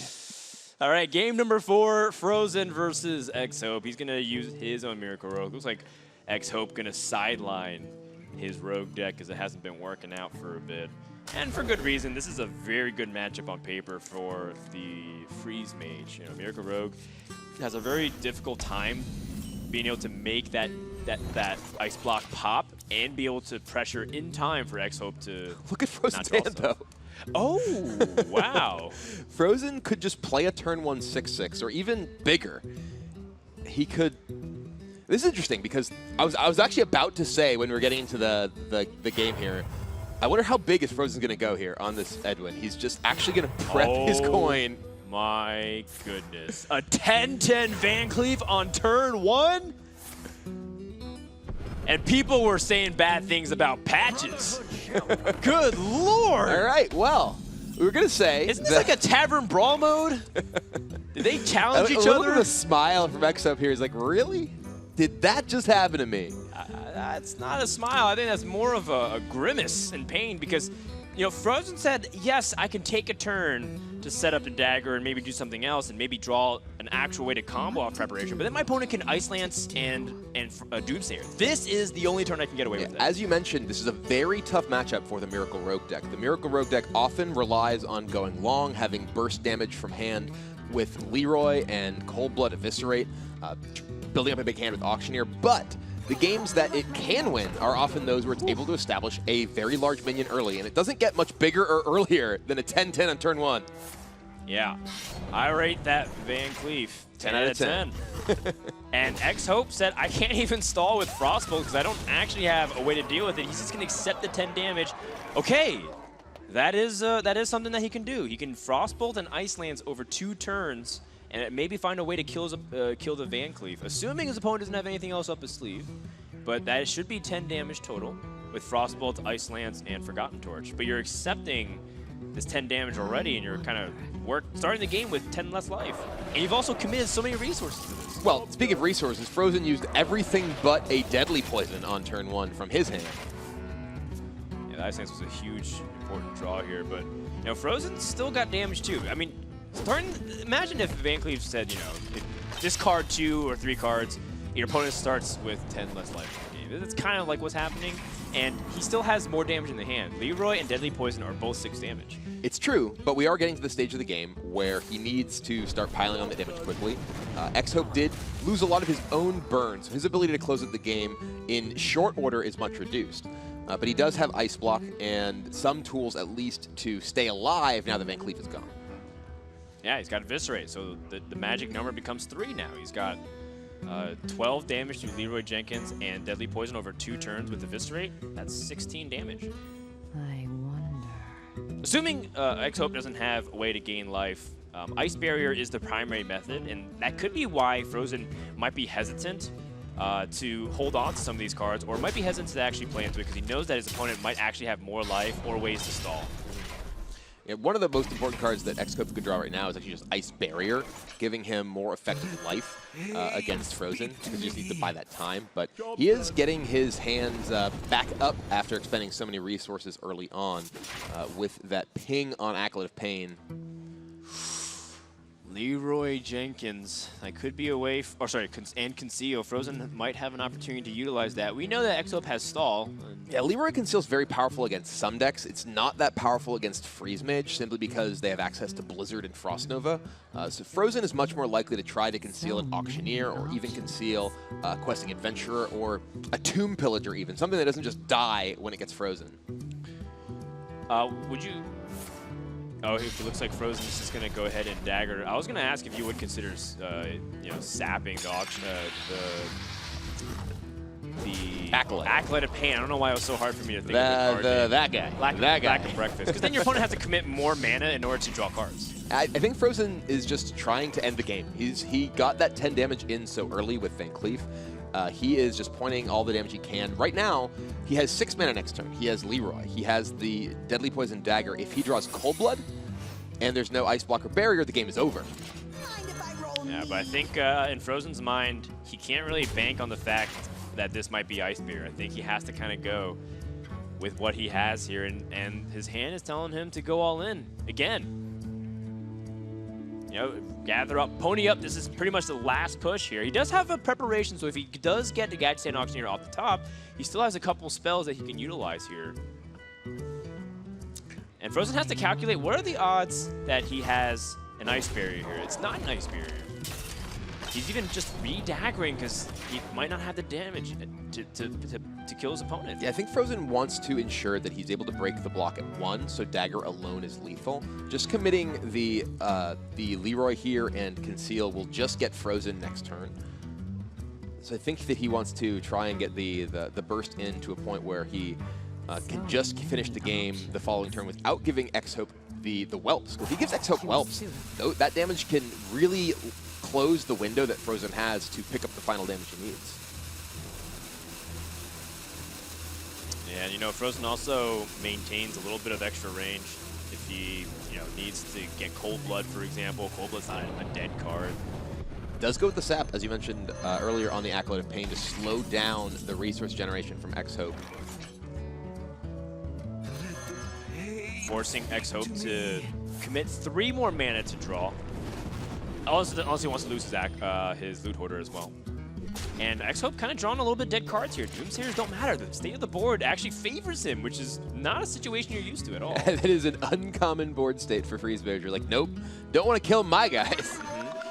And this is the turn for the Leroy Jenkins, because you know that your opponent wants to either Blizzard or Frost Nova.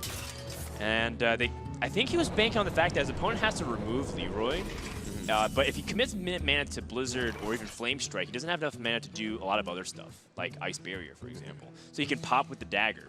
XHope also doesn't have enough mana for Alexstrasza this turn. So this is fr0zen's window that he sees, and why he's been daggering, being very meticulous on making sure he sneaks in a little damage and not overextending. One of the key things playing against combo decks is recognizing their critical turns, their junctures where they have particular effects that they want to play. A key one is clearly, as you mentioned, the Alexstrasza window, and fr0zen is trying to make sure that XHope will need to re-ice block during what he would want to use as his Alexstrasza window.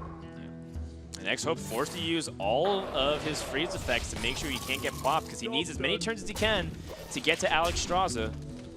And this is the second Frostbolt from XHope, so it does mean that he won't have access to any additional freeze. Oh, that's a nice draw for fr0zen there. It does slow down the bizarre yet very real clock of the freeze mage on board. Oh my goodness.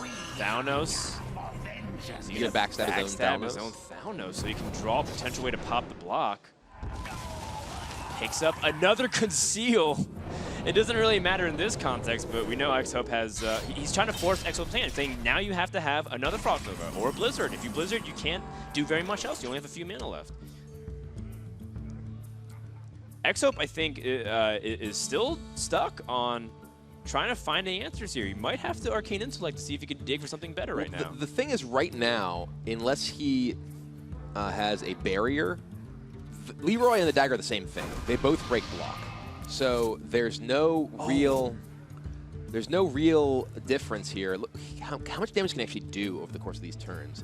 If he just plays a Fireball plus Ping this turn does 7, then he puts him at 11 next turn. He has Fireball plus Torch plus Blood Mage. I think there's just lethal damage for XHope. I think he has just checkmate right here with the block up. Yeah, that back-to-back Fireball draw guarantees XHope lethal over 3 turns, assuming his opponent doesn't Swashbuckler a Miracle, Brian. There's no Swashbucklers in fr0zen's deck. Oh, you're right. He is playing Miracle Rogue, but no miracles available from that. Does XHope see the 2-turn window he has? He certainly does. Looks like he does. Fireball Ping to the face puts him to 11. And yeah, that is just lethal awaiting in XHope's hand, and there is nothing fr0zen can do about it. Turn 1, 10-10 Van Cleef, not enough. Still didn't get there. It's a bad matchup. It's a bad matchup. Talk about bad matchups. Granted, XHope did draw the Ice Lance at an opportune time to remove it. If he took another 10 damage, different story. In the end, fr0zen, kind of recognizing that if my opponent's burning me that aggressively, instead of removing the Leroy or accepting his fate, he either has a second Ice Block or he's dead. In this case, he's dead. Blood Mage, Fireball, Forgotten Torch. And that means a tied series. XHope strikes back. Torch to the face does end it. And yeah, fr0zen is going to need to find a win with this Rogue deck in another game. Well, I mean, now there's Freeze Mage out of the way, but, frankly, I think the Freeze Mage was probably going to get a win. There's Dragon Priest and Miracle Rogue. I think the big thing that fr0zen is tunneling on is Reno Warlock. Now we have, the matchups of similar classes. Both Warlocks, both Rogues remain. Can he utilize this to his best benefit? I'm taking a look at the deck list, and it looks kind of similar. Yeah, we're down to effectively a mirror match. fr0zen's Rogue list is a bit more combo-oriented, a bit less board-centric. He does not have those Swashbucklers, as you mentioned. He has double counterfeit coin. He has SI agent. Little bit of tweaks compared to XHope's list. So the X factor there will really potentially be those swashbucklers in XHope if they can dig up something good, but those generally don't have a huge board impact in the game themselves. That's right. So the winner of this match, for those of you guys just tuning in, it's currently tied 2-2. Winner of a match goes on to play Neria in top 8 quarterfinals, which is happening in the afternoon slots. And the winner of that will go to the top 4. The loser of that will, I guess, get to enjoy the Bahamas beach. Get a jet ski, go parasailing, hang out with Trump, Crypt, Disguised Toast. There's worse places to lose. It's true. In HCT, I think. Yeah, a lot of the players who were unfortunately eliminated were definitely having a blast out in the beaches there. You know, a huge crowd of Hearthstone personalities who've gathered here in the Bahamas, and it's a great time for everyone. All right, well, you know, it's all fun and games outside, but inside, it's starting to get kind of serious here. 2-2 with what looks like to be a mirror set of classes remaining for fr0zen and XHope. There are a couple differences, as we pointed out, but we'll get into those details starting now. fr0zen has chosen the Reno Warlock, switching it up again. XHope on the Miracle Rogue, having Tomb Pillager but no coins. So we'll see who ends up getting the edge in this matchup. Because once again, Reno Warlock, we've said this multiple times throughout just Hearthstone in general, ever since Handlock was a thing. In this matchup specifically, both both ideal scenarios actually kind of work against each other. The Handlock wants to go first because they want to play the threat as fast as possible, be able to get onto the board. But Rogue wants the coin, so it's just kind of a funny scenario where neither of them got what they wanted. Who wins when neither wins? That's a good question. I think as the Handlock player, the Reno Warlock player who's at a disadvantage, you actually feel like it's better that Rogue is stifled because they have less cards, they have less options to all-in you. Early Van Cleefs, leveraging another opportunity for them to have preparation sap back when they had Violet Teacher was just so devastating. Yeah. These days, it's a lot less. It's interesting. We saw fr0zen hold on to the Mistress of Mixtures, but he did not play it on turn 1. He's looking to play that Mistress of Mixtures on turn 3 after life tapping to get him a little bit more of that life back that he expended using his hero power. Right. If his opponent backstabbed, he'd lose that side benefit from the death rattle. Ooh, Doomguard. It's not just any Doomguard. It's fearsome. a fearsome very Doomguard. Fearsome Doomguard. I think when you play him, actually it says Doom, Doom, Doom. I think. I think he says Doom for everyone. Oh, you might be right. He laughs like evil Ben Brode. Doom for everyone. Is that it? Yeah, something like that. I'm working on it. Spot on impression. Thank you. Who is it who says Doom, Doom, Doom? Now I'm trying to remember. No, I'm pretty sure There's definitely at least everyone. a demon who just says Doom, Doom, Doom. It might be. Maybe this is attack sound. I'll trust Crypt or Noxious to know. I think those are the guys who should be tweeting it. Well, they're somewhere in here. Help me out here. Let's get some Jeoparino going on. All right, XHope has the Van Cleef in hand, but no real good ways to combo it, and he's coming up on the ever-crucial turn number 4. Doesn't look like he's got the ideal setup here. He's got both of his Auctioneers and Fearsome Doomguard. This is looking very clunky for XHope. This is a pretty minion-heavy hand for XHope, which is exactly what he does not want. He would much prefer to have a bunch of spells to allow him to chain through with those Auctioneers. Eviscerate is a pretty good draw. He could potentially kill this giant here. He could attack into it, use the coin, Eviscerate into Edwin, maybe conceal that, but then he has really bad usage of his Auctioneers on turns. Still very awkward. Yeah, he has the coin as well. Maybe just Azure Drake can attack face. Yeah, yes. The coin works really well with Gadget Stand and Conceal. Your opponent would have to have Fellfire Potion or something else, but fr0zen doesn't have Fellfire Potion in his list. If he does just get the coin off the Tomb Pillager, he does have access to just Gadget Stand coin Conceal the following turn. So yeah, then the problem exists of Faceless Shambler. We know that fr0zen plays that package, the Shadow Flame package that we like to allude to. Faceless Shambler, there's also a combo, so Faceless Manipulator. And yeah, you can do all these fancy conceal plays, but if 2 Mountain Giants are staring at you and hitting the face, you die very quickly. Yeah, there's definitely a lot of threat from leaving this up, but yeah, not a ton of great options here. Yeah, he's try and avoid getting double gianted here. And what's so interesting is he plays his own giant, and that just gets silenced. Ooh, it was so kind of feeling first here. He wants to just play the Edwin Van Cleef as big as possible, make an 8/8. But yeah, that Spellbreaker in fr0zen's hand will absolutely shut down the Brotherhood. Van Cleef down to 2/2. It's actually a card choice in fr0zen's deck that differs from most versions of Reno Warlock we've seen. fr0zen is in fact not playing the commonly used Acidic Swamp Ooze, which is interesting because Acidic Swamp Ooze has kind of been a staple in Reno Luck decks, and yet almost every competitor has been banning Pirate Warrior. So it seems like fr0zen kind of made the next step, which is, well, if I'm not going to let you play Pirate Warrior, how much do I really need this Ooze? I'm going to play this Spellbreaker instead. Yeah, there's a really long dramatic pause, so I was waiting for the closing line there, Brian, but glad you got there.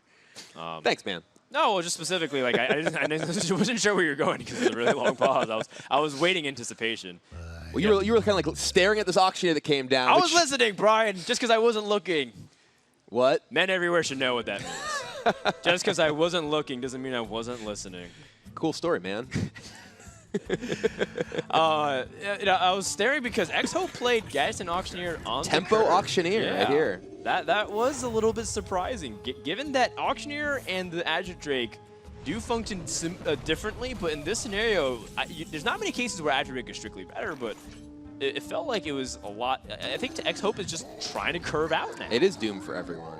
I hope he gets to attack. I want to hear what he says. That was a Ben Brode laugh, too. You were right. I know, because I actually played a lot of that card with Void Caller back in the day. You could summon from the hand. We're not going to hear it attack.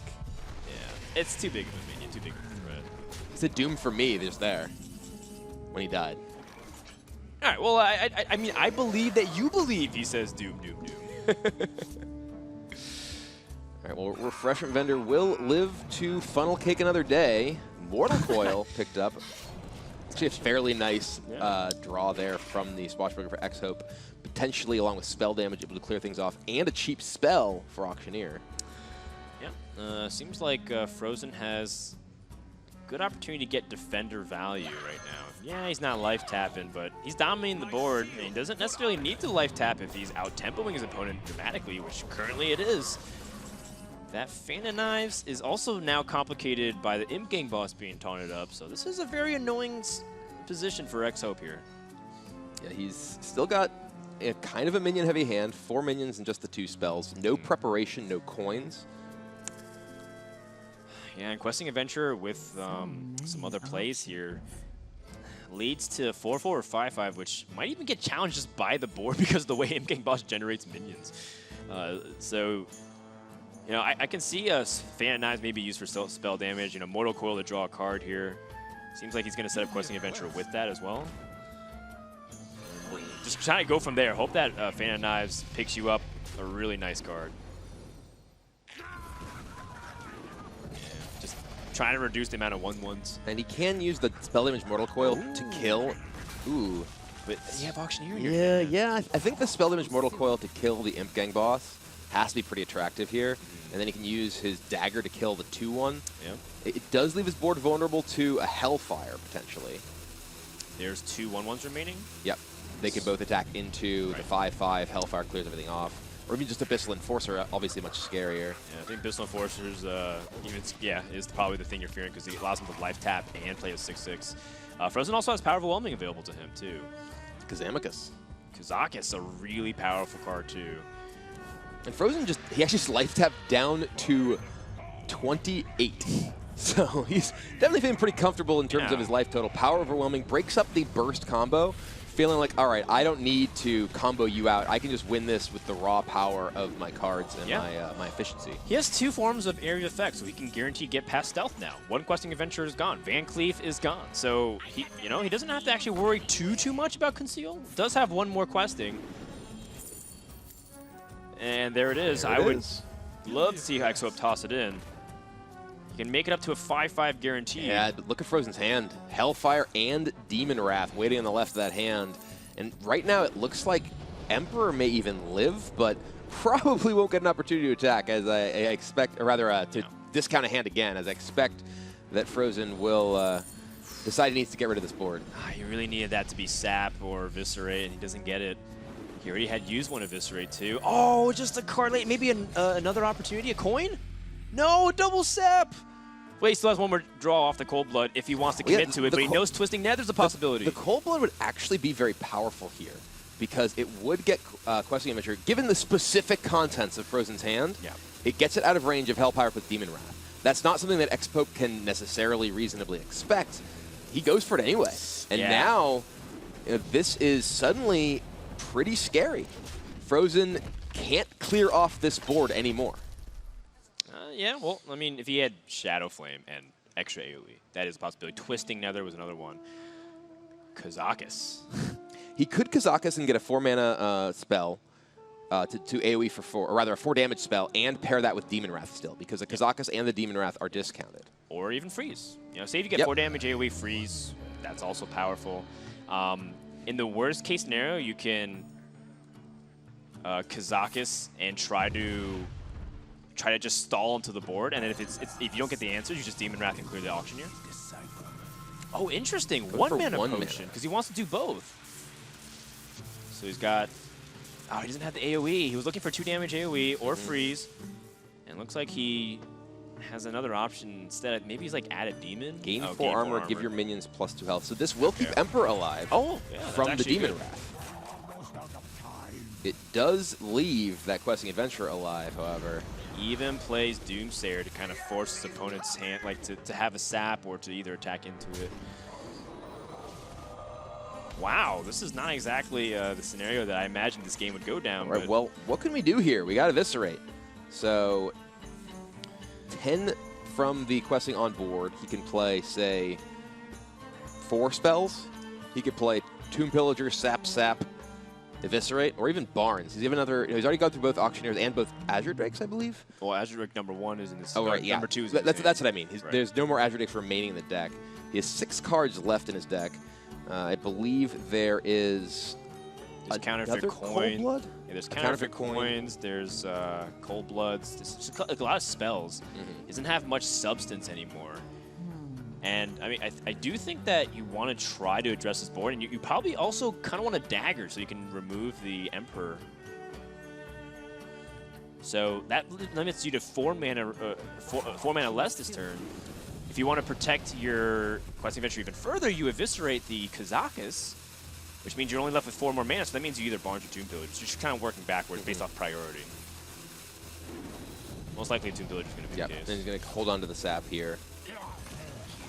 He was actually just going to sap it. He doesn't want to take any more damage. Okay. He doesn't want to take damage, and this gets... It doesn't really get the Questing Adventure out of range of anything necessarily, but does get 14 in with that Adventurer. Twisting Nether. Twisting Nether into Doomsayer here is a possibility for fr0zen. It's got to look pretty appetizing.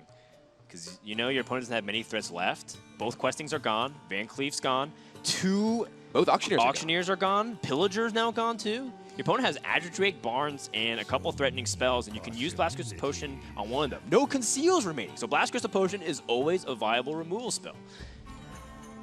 So it's looking better and better for fr0zen, and he's taking a line that we see Reno Mages play, which is just kill everything Rogue does. Not even just win the game. Backstab basically air here, and XHope. He used that sap to save himself 5 life, to put that Emperor back in the hand. Now he does not have a sap to allow himself to develop onto this board and put the Doomsayer back. Yeah, and any draw off the Azure Drake has a high potential chance to whip. We're talking about counterfeit coins, another cold blood here. I mean, he could hit, I believe, Swashbuckler. Yeah. That could be cool. Maybe get Swashbuckler into something really nasty from the Warlock's class, but we're not expecting anything. At this point, I think XHope might have to hope that he can get something really powerful, such as Jiraxis off of a Swashbuckler. Blood is not going to do it. What was he hoping to get there? I'm trying to think like Swashbuckler specifically. I think that he might have recognized that, okay, my chances of actually winning this game. Barnes? What?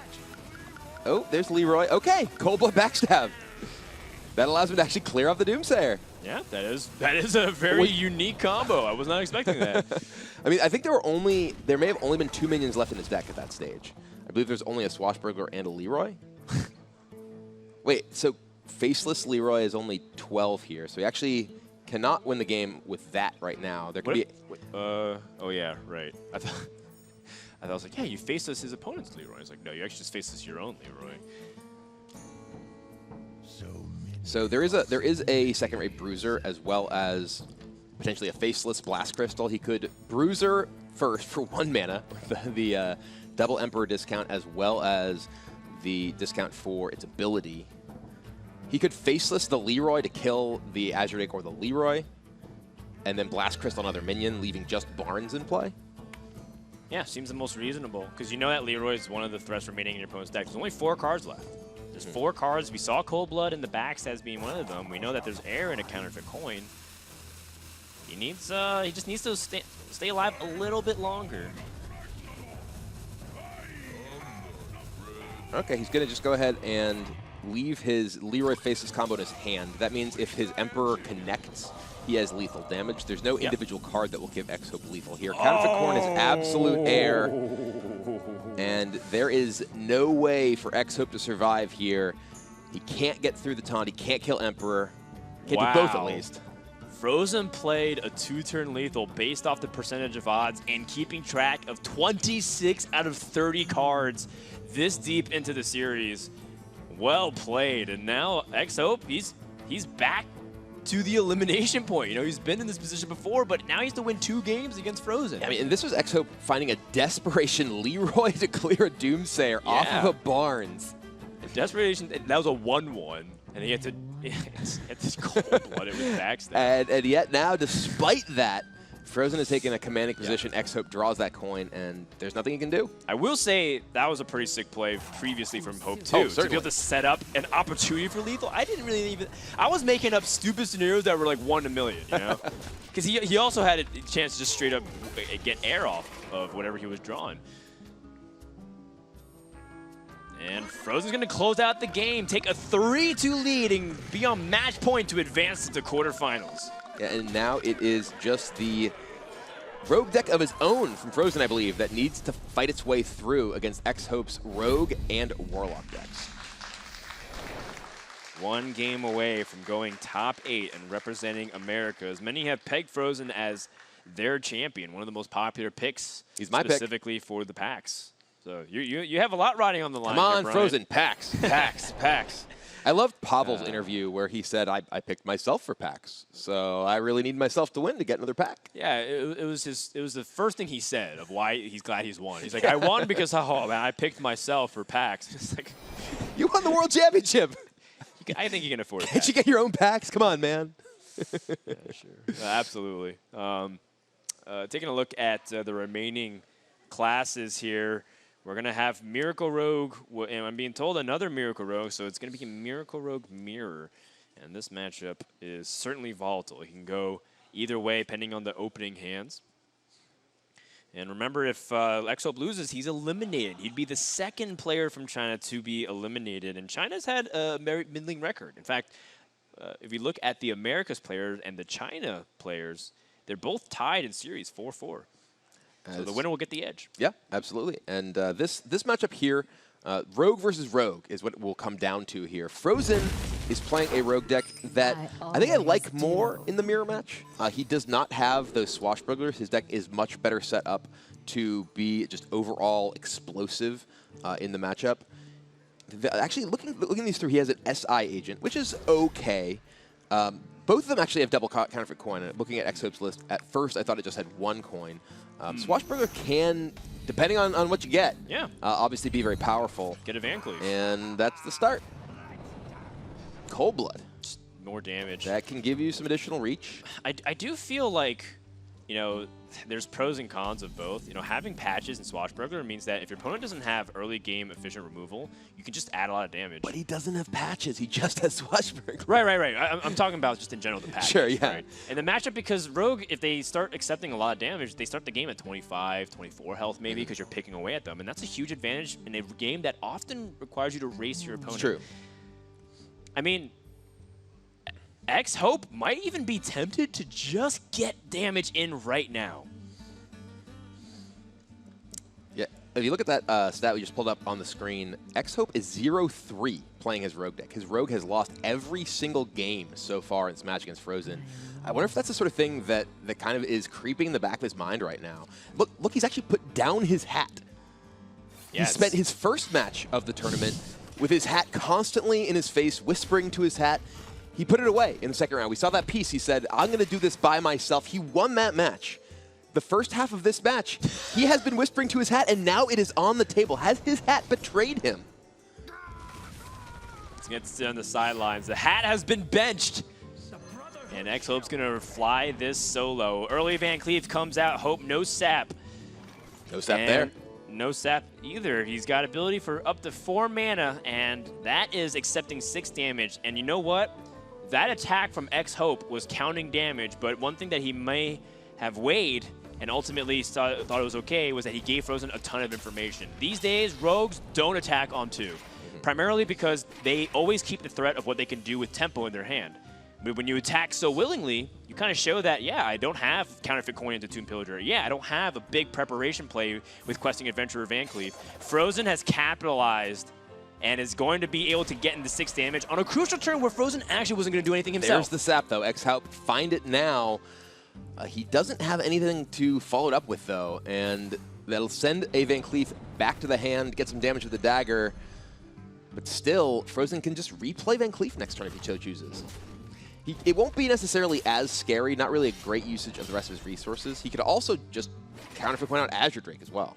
Yeah, I think Azure Drake this turn, assuming he doesn't pick up a Tomb Pillager. Okay, so he sees he has Azure Drake, and then he has ability to backstab, sap whatever. Oh, he's going straight for another Van Cleef. Yeah, so he wants the 6/6 again. He is going into XHope's turn 5 mana turn at least, where he could play his own Azure Drake and backstab and kill an Azure Drake rather readily. But now a 6/6, that's out of range. Will he have to Leroy this down? Maybe, or maybe XHope. I mean, he has the availability for Auctioneer. He does have an ability to get Auctioneer out with the Counterfeit Coin, backstab it, start prepping for it, and Eviscerate or another sap or another preparation or a Counterfeit Coin. So he's got 5 live draws out of 22, unless I'm missing another one.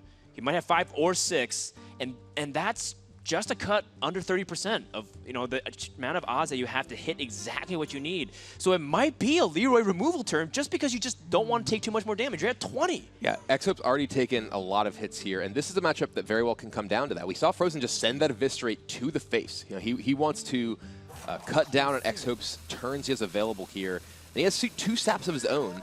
All right, it will be Leroy, so this does get rid of the Van Cleef. One of these whelps will live. And now fr0zen, though, his hand is a little bit awkward with the Van Cleef dealt with. He's going to be able to get that Azure Drake down, but it will be XHope who has the ability to reload next turn with Auctioneer. Yeah. And this can be a big Auctioneer turn. It can be big, but is it going to be enough? Because you're finally starting to pair together a way to respond, but there's no guarantee of removing the Azure Drake. Wow. That would have been there last turn if he'd gone for it. Okay, I'm just saying. Being very results-oriented. I'm not saying that he should have gone for it. I'm just saying that if he had decided to. It's true, it's true. He might have gotten that. And another Counterfeit Coin.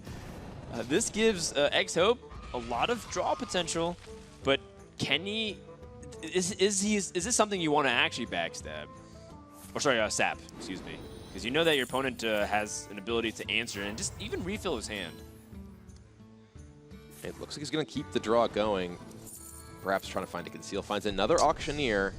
Yeah, he's looking for some kind of semblance of big plays. 2 questing adventures. Now that's what you're talking about. Being able to pair that with a conceal might have you set up a 2-turn lethal. Ooh, a little bit too many minions. Really hoping for conceal here.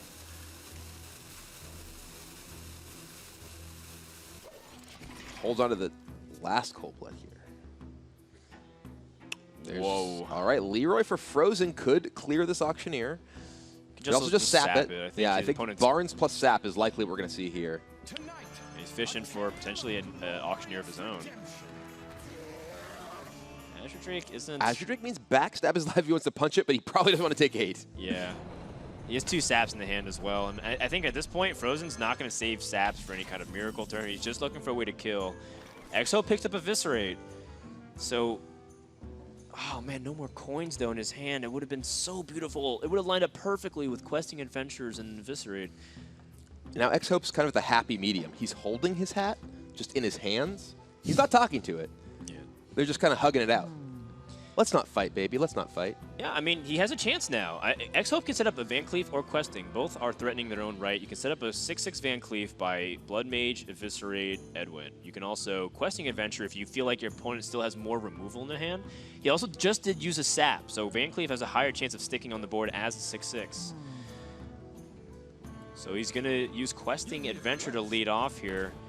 And I think he's feeling more confident that this has a pretty good chance to bait some removal. I think XHope is saying, you know, fr0zen probably has more spells in the hand. It's very likely because he's used a lot of aggression, hasn't been having the most amazing plays. Yeah, there's still Auctioneers waiting in fr0zen's deck, and there's one of them. Yeah, that's massive. And you know what's also really important is the fact that fr0zen has so much life. You know, a lot of times you can't get away with making this play, primarily because you're probably threatened to die, but your opponent only has one Questing Adventure, and there's no way your opponent can generate 26 damage if they already use Leroy. And your opponent also very clearly did not have Conceal, at least on their last turn. Because if they had Conceal, they would have concealed this this Questing Adventurer. So fr0zen feels relatively safe that even if this Questing gets large, he has the sap remaining in his hand to deal with it. XHope has got a lot of damage, though. Questing Adventure can get buffed 3 times this turn. Plus a Cold Blood, so 7, 11, 15. That's it's getting you close. Yeah. But remember, you have no Leroy and no other Chargers, so Cold Blood, this might actually be the way he gets damage in with Cold Blood, because without patches, how else are you supposed to guarantee Cold Blood damage? I mean, he could just Questing Cold Blood Edwin, send the Cold-Blooded Questing at the face. That gets in quite a bit of damage and develops a wider board that isn't necessarily vulnerable to a single sap. He knows that fr0zen has already used one sap. He's going to go ahead and Auctioneer here. To dig for Concealed. Yep, 1 out of 12. He really wants it. Swashbuckler can get Preparation. He still has an opportunity. Maybe a counterfeit coin. Gadget said Ferryman? He's ready for the Rogue Quest. Yeah, play 4 Questing Adventures or Swashbuckler. This is going to be very painful. fr0zen leads off with a sap, gets Preparation. Oh, this is going to be big. Yeah, he needs to hit spells, though. He's got a hand of all minions. But if he doesn't hit with Preparation, he can also Azure Drake for another spell, or he's looking for ways to potentially kill. Right now, he's got 4 damage, 10 with Leroy, still very far away from killing his opponent. Yeah, fr0zen in the tank, exactly how he wants to maneuver this turn. I think he's weighing if he wants to play a Questing Adventurer and start building up his own board. And what a chance that he draws into another impactful card like Conceal. Tosses in the Questing Adventure into the fray, saying, you know what, at worst, I can clear the board. And clear the board it is. Strike back with his own Questing. His opponent's already used sap. His opponent's already used some of the backstabs, but I mean, maybe fr0zen has lost a lot of steam here. XHope's kind of stabilizing at this point. Yeah, he has the removal with Eviscerate to kill that Questing Adventurer. Still has Questing of his own. Still has a gadget of his own. He does have the option to, once again go in on several fairly large minions this turn. He could play Questing Adventurer into Eviscerate into Edwin, give himself a 4/4 and a 6/6, clearing off the Questing on his opponent's side of the board. I do like it. I think it's very clear your opponent has slowed down. With they had a Conceal Gadget stand, and they didn't activate off Prep. They have to have all minions. What does that tell you? That tells you their maximum damage is 6 with Leroy. I think you got to slow this game down a little bit and try to figure out the best possible way to 2-turn lethal. And I like what you're talking about, Brian, setting up a very strong board, the best you can possibly do. Yeah, it looks like XHope agrees, at least with the first part. Yeah, Van Cleef seems very logical. fr0zen's already used 2 saps. He's already used backstab. Fan of Knives helps him draw. Actually, Fan of Knives helps him technically clear if he wants to use Leroy, but that's certainly not the primary option he's going to explore. Yeah, he can clear off the Questing if he wants, if he either Blood Mage or Azure Drake fans here. Yeah, but then you Would leave Van Cleef, though, and you're not really making much headway on the board. It's important, though, that fr0zen has a lot of burst left in his deck. He still has, I believe, both copies of Cold Blood. It will be Azure Drake, finds Conceal. Yeah, but not useful right here because you want to address the board. You definitely want to kill the questing adventurer here. And finds a cold blood of his own. I suspect he'll conceal this Azure Drake, so XHope has used Leroy. He's used double Eviscerate and a cold blood. His threat of burst here is very low. His hand, other than the fan he just drew, is all minions. What minions can even get off Barnes at this point? We've already seen him use one Auctioneer, so that's not a possibility to get a cheaper one out there. He already used Leroy. I believe Tomb Pillager remains in his deck. Yeah, that's a possibility. Both of his questings have been used, or one has been killed, one's in his hand. One of his Swashbrokers, perhaps? I think he's used both of them. The Ferryman came off the second, and the first one got a cold blood. You're right. You're right. Thanos? Thanos with Fan? It's not enough. He has to be wondering, does his opponent have enough damage? We know that he probably has a Leroy. I think you can put him on Leroy. His opponent only has 9 cards remaining, so he has 6 plus 10 in the dagger. That's 11. Can he survive 6 damage? The hat's back. Barnes, it is. And the spotlight falls upon a Tomb Pillager, which could be useful, but I think you're not really praying here. Well, this is an opportunity for XHope to go wide in the board. He has a lot of threats, but fr0zen could end the game right here with damage. Looking for Cold Blood number 2. Questing Adventure is not it. An Azure Drake will mean he's short on mana. He needs to pick up something impactful here. It's a Gadget Stand Auctioneer, and that's not going to be it. He can trade into one minion Leroy into another, but that gives him no way to actually end the game in a future turn.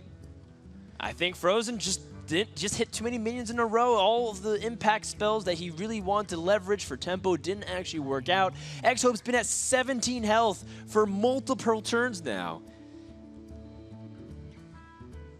Yeah, fr0zen was able to get in so much damage early on, but XHope was able to get those big gadgets and turns in the middle to generate more resources, find what he needed. Yeah, Leroy comes down, but not to kill XHope. He attacks Van Cleef. Yeah, he's just alive by 1 hit point. Yeah, there's 7 total on the board for XHope. Now he's trying to figure out, okay, what's the best way to maneuver from here? He has the ability to close out this game very easily in a couple of turns. Yeah, I think there's no charge damage in the deck that he can summon from a Barnes, so might as well just try and set up an opportunity to win the game just through board pressure. Choosing to play Gadget Auctioneer with this. He's got all the spells. The hat has made a return, like you said. And XHope is in prime position to tie up this series at 3 games apiece. Preparation fan pretty much going to draw the remaining half of his deck. And Cold Blood is it. So XHope ties it up 3-3, and we're going to a game number 7.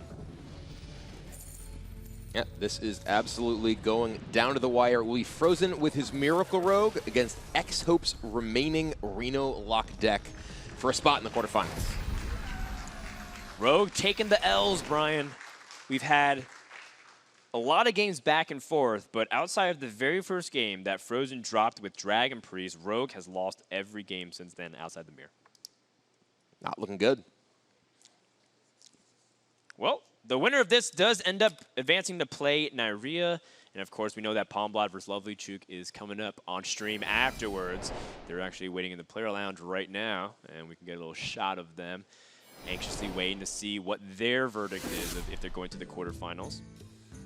Palmblatt, of course, paying close attention. Lovely Chook, probably browsing Weibo, which is Twitter for China. Yeah, that room has, that was actually Doc Pone kind of hanging out in the background there too. That room has been varying levels of full throughout the week as players are studying for their matches or even just backstage here getting ready. Yeah, Lovely Chook probably posting on his Weibo, glad I didn't bring Rogue. LOL. Or did he bring Rogue? He did. Story checks out. Never mind. I was looking at the wrong player. I was looking at Palmblatt's lists. fr0zen is going to go with the Rogue again here because he needs to get that win. If he loses, that means Rogue will have lost 6 times in this series. That would be absolutely unprecedented. I thought Rogue was one of the better decks to bring, but this is a matchup where it's certainly winnable. And this is a matchup where we saw fr0zen was able to defeat XHope with his Warlock deck against Rogue just a couple of games ago. Though fr0zen, again, he's playing the much more focused, combo-centric version of Rogue. He doesn't have those swashbucklers for the early pressure. He doesn't have those swashbucklers for sort of the X factor. He's not going to find a sacrificial pact to kill Jiraxxus, but his deck will much more consistently do what he's designed it to do. Yeah, and you know, it's so funny how it works. It's so funny the way it works, you know, because fr0zen was worried about Dragon Priest. Dragon Priest's got to win relatively quickly. Rogue's the one that's been struggling all series long, and you know, it's just when you feel like you have your guard up for one area, another one really surprises you. So XHope is looking to see if he can capitalize on that momentary weakness. He does have some pretty valuable cards. He's got Kazakus as being one of them. Doomsayer also can be really nice too if you disrupt your opponent's turn 4. So you know, definitely XHope plotting out how he want to utilize his mana, because he does, if he wants to keep tapping, he definitely has to drop at least something, either Imp Gang Boss or Doomsayer or the coin. Yeah, so XHope looks like he's debating whether he wants to tap or play Doomsayer this turn. Generally speaking, you just want to tap here because the Doomsayer doesn't really block very much or your opponent's turn 3. It could block a questing adventurer, but XHope does have the answer to an immediate questing with Demon Wrath. Maybe he's just having a long conversation with the hat. Well, I mean, just mapping out his turns. Doomsayer versus tap is actually pretty close, I think. But I like tapping. Okay. Because I like more options as Arena Warlock. But he says, I don't want to get cheesed. I don't want to die to anything. And I think fr0zen, even though he misses his opportunity to really complicate his opponent's turn by dropping Questing Adventure or SI7 Agent, I think he's okay with this Doomsayer timing. Yeah, it does let XHope get first on the board with an Imp Gang Boss. But that will open a Tomb Pillager turn. And look at that stat. fr0zen 1 and 5 so far with Rogue in this tournament. You know, he may have felt like his Priest was the weak link, but it has been Rogue that's been underperforming. And of course, two of those losses came from this match alone. Kazakus pulling a 5-mana spell, Heart of Fire, and Summon 2 Friendly seems to be the most powerful immediately. But, you know, what does he really want here? I think he just wants to stabilize onto the board. So dealing 5 damage seems good. He hasn't had good minions die yet. He's had Doomsayer die. So it feels like deal 5 damage makes sense. And then from here, 7 armor, draw 2 cards. Give your magical minions that might stick onto the board +4 health. And this is a matchup where I think that you're looking for either the armor or the card draw, because armor helps preserve your life against the Rogue burst over time. He does already have Reno in his hand, though. The armor can extend the duration he can survive without having to play the Reno, but the card draw can dig him to his removal. He has Blast Crystal Potion in hand, but often you need to find multiple sources of removal to deal with Questing Adventurers and Van Cleef in this matchup. He does go with the draw, too. I mean, speaking of, we got a lot of explosive potential here coming out from fr0zen in the next couple turns. He's choosing to play the Tomb Pillager because it just gives him more opportunities. He does have availability this turn to set up for big Van Cleef, maybe even big questing, but it seems too easy of an opportunity to push damage with what you have.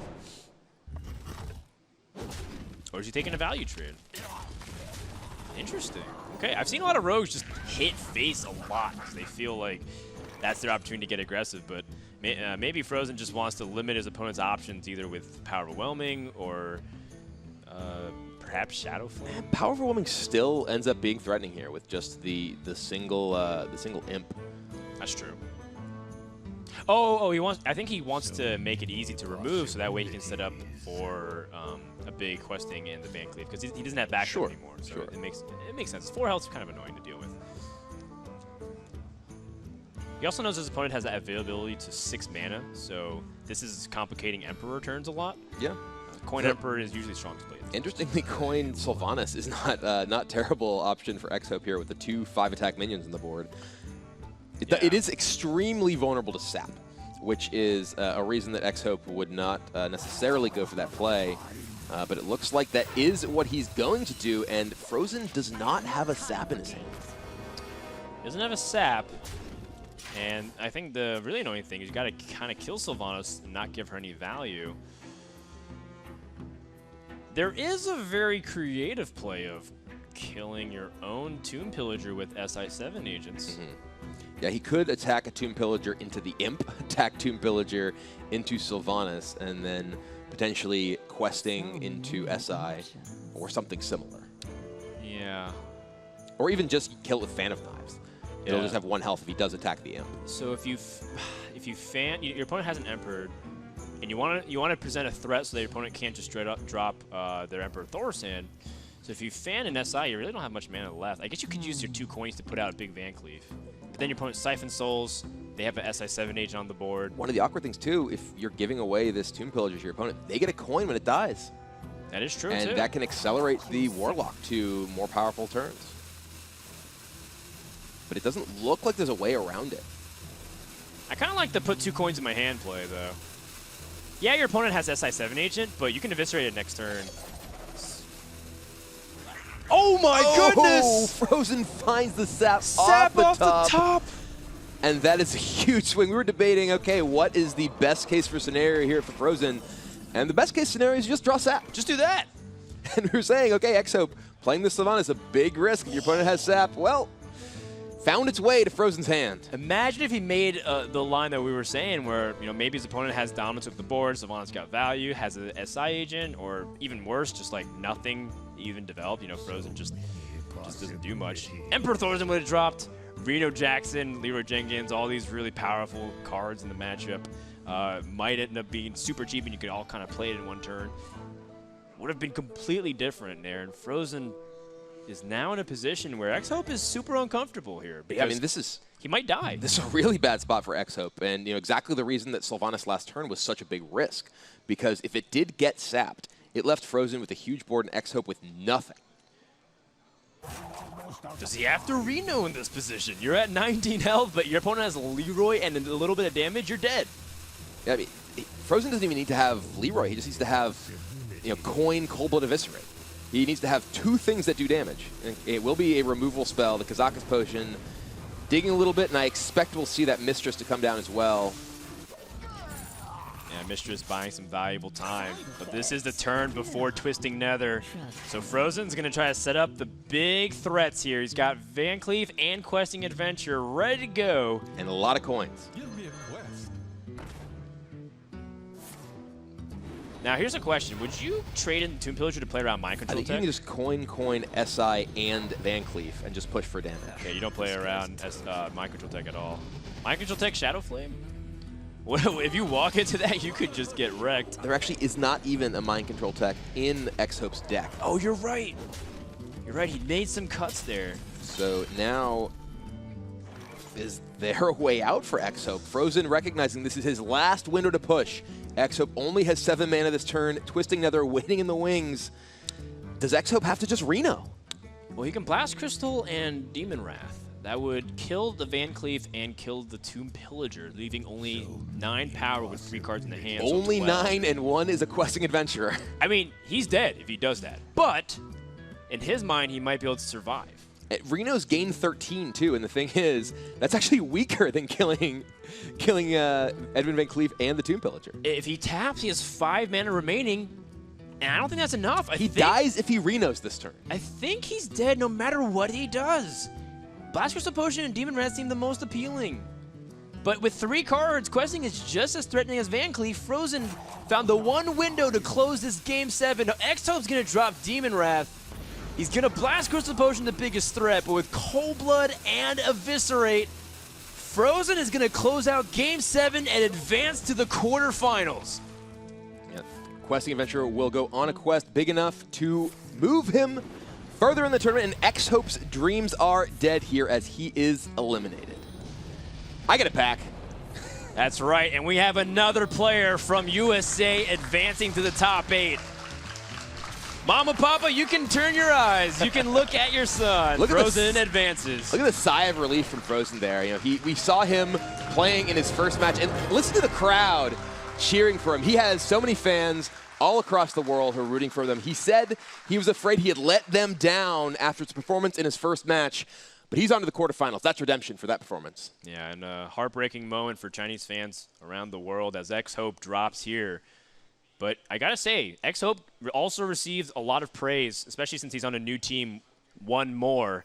And they're saying that XHope, he's actually the biggest grinder out of all the Chinese players. He plays so much. He invests so much time. And I think third place in his group is nothing to shake your fist at. I think he did a great job, and I have a feeling we haven't seen the last of him. Yeah, I think fr0zen, too, is a great example of that grinding paying off. He was known as a ladder monster. He was someone who was one of the top players that people expected for a very long time before any of his tournament performances. All right, fr0zen is the runner-up.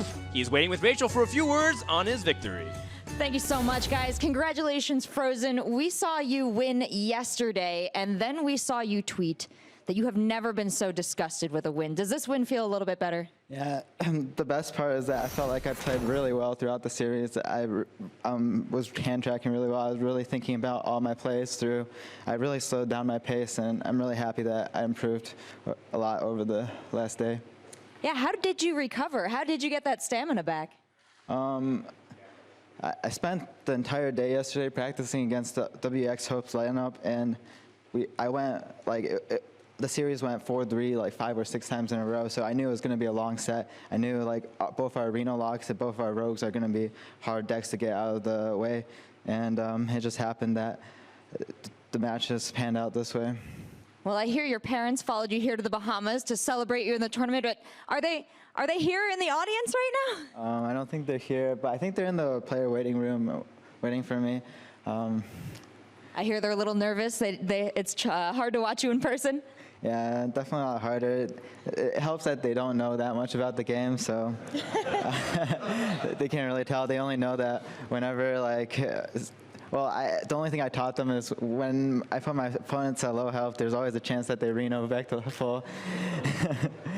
Well, that's good. They're watching you, and hopefully they know that when they see you up here in this interview that you have won the match. So congratulations to you, fr0zen. Let's give a big round of applause for fr0zen, and let's take it back to the casters.